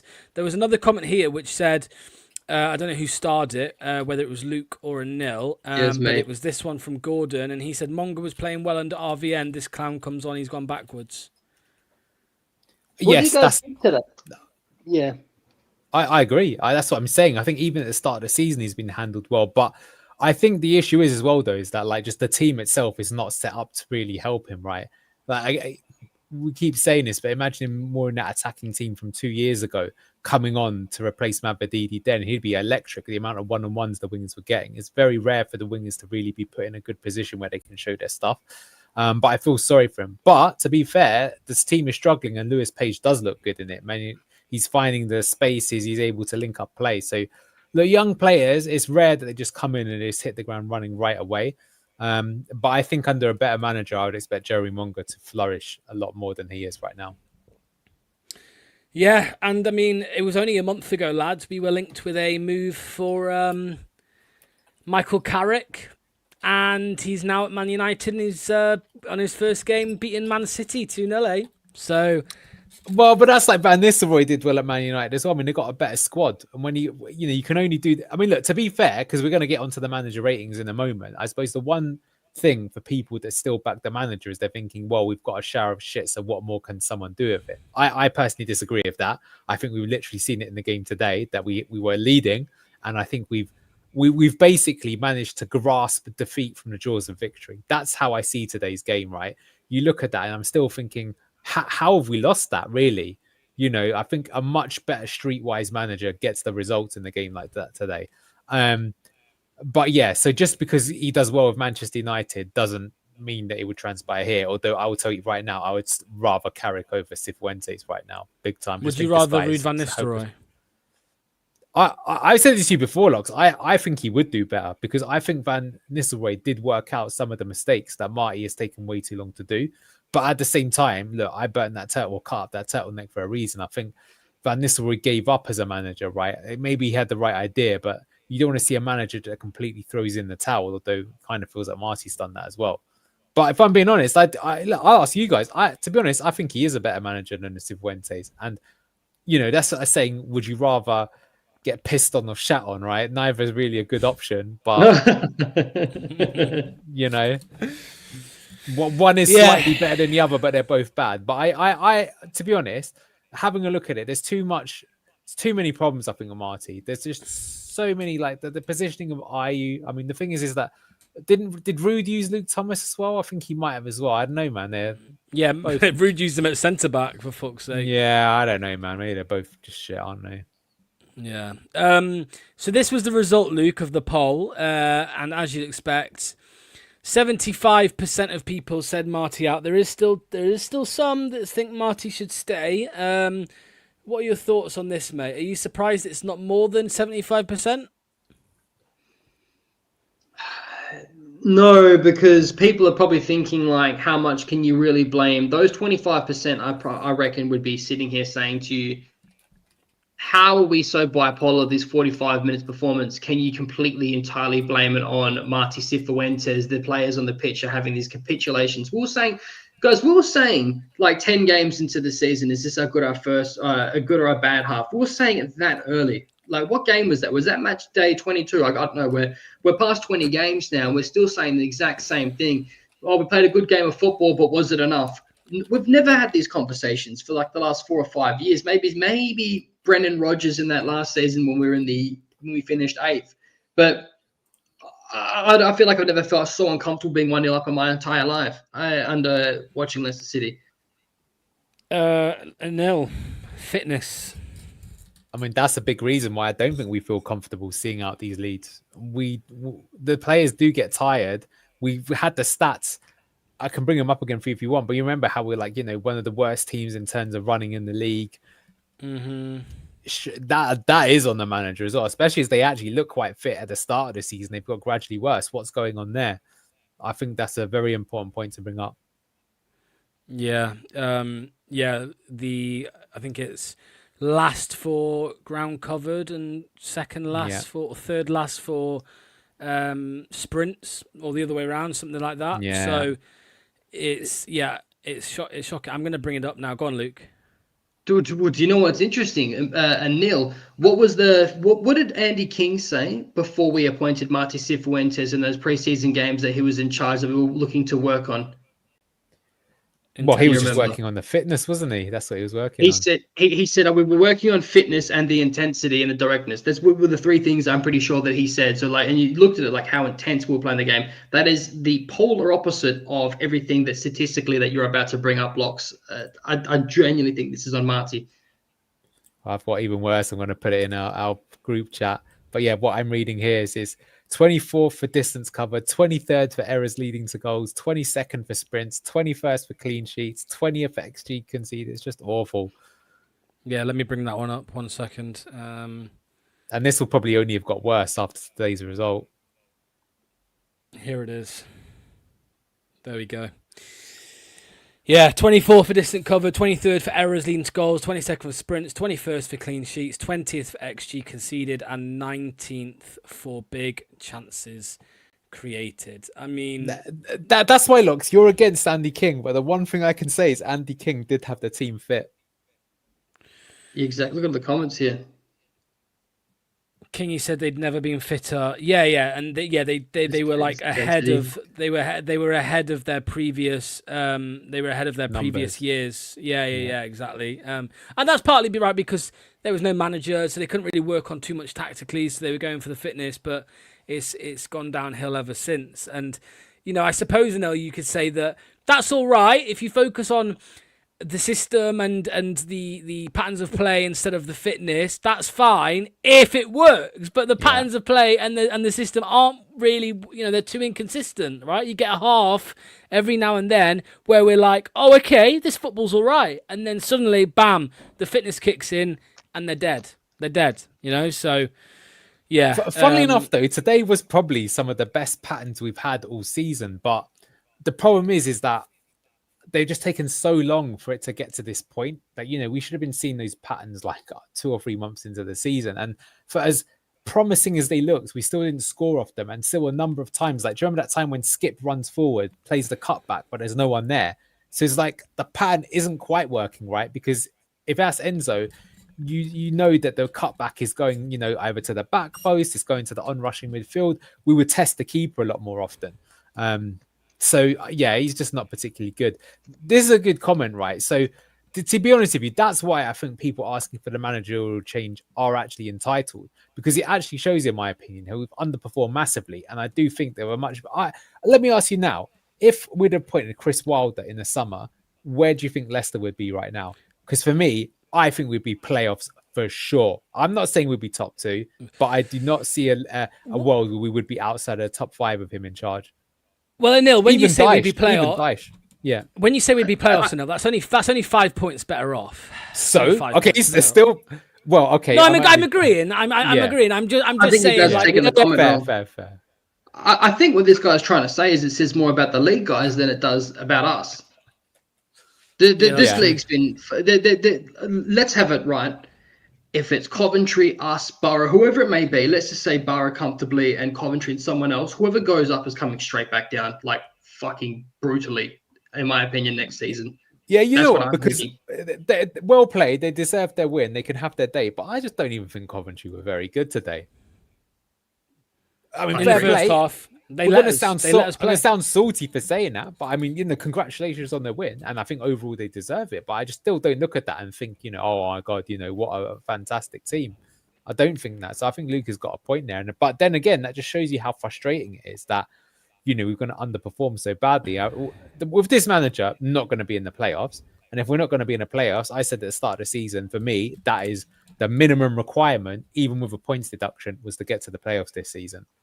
So, stinking L for the manager. I was going to say, I was going to, I don't even know what I was going to say. Right, we're going to end it there. Big thank you to everybody that's joined us today. Very much appreciated. We go again in like 3 days. We have Wrexham on Tuesday night, which for Luke, God knows what time. Luke, what time's that going to be for you, mate? What time did you say it was? 8 p.m. UK time. It will be 4 a.m. So it's not as bad for me. Like just an hour before I got to get up for work. I can live with that. So yeah, I'll be up for that, guys. Hopefully it'll be our bipolar win, contradicting performance what we've just had. And yeah, sorry for my crash out today, everyone in the comments. I don't want to lose to Coventry any more than you guys do, and I just unfortunately let you guys know too much. Nah, don't be stupid, mate. It's all good. It's all good. Okay. Thanks to Anil. I'll play it at the end. Thanks to Anil. Thanks to Luke. Thanks to Steve for sending in his video as well. And we're going to end with Imran's video here. So let me just get that up ready. There we go. We'll be live tomorrow morning, of course, as always, every Sunday morning, 9:30 a.m. for Good Morning Foxes. Graham, Kate, Steve, they'll be there. And then, of course, we'll have a match preview on Monday and then the watch-along on Tuesday night. So cheers all. Thank you. And we'll see you soon. Enjoy the rest of your Saturday. Bye-bye. Hey, blue tinted glasses, guys. Just finished the game. Leicester lose the game 2-1, as you know. I thought we were really good first half. Played really, really well. Should have been 2-3-0 up, maybe. Decode over Reed should have buried a couple of them. Get in. So it was a game of two halves, basically. First half, we were brilliant. And again, no 90-minute performance because the second half, we were average at best. They scored, I think it was... Ellis Sims got a touch onto it was a bit of a scrappy goal, and then 5 minutes towards the end, 85th minute or something, Haji Wright scores their winner. Again, poor defending by us, but I don't know what to say. Again, like, we played really well. I thought it was probably better than the Derby performance. First half we played really, really well, and then second half we fall apart. I think Fatawu had a good chance second half. I didn't quite see it properly, hit it straight at the goalkeeper. But again, my biggest gripe is we're winning 1-0. We come out second half and we concede straight away. That's poor mentality again. You've got to be keeping it tight when you're winning.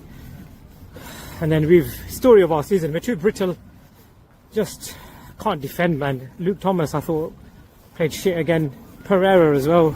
They just seem to have our fullbacks on heat all the time. It just looked like they'd get through at some point, and they did. But anyway, look. Wrexham on Tuesday. We've just got to sustain that mid-table. I think the playoffs is still a distant ambition for us, but let's see Don't know what else to say, guys. Disappointed.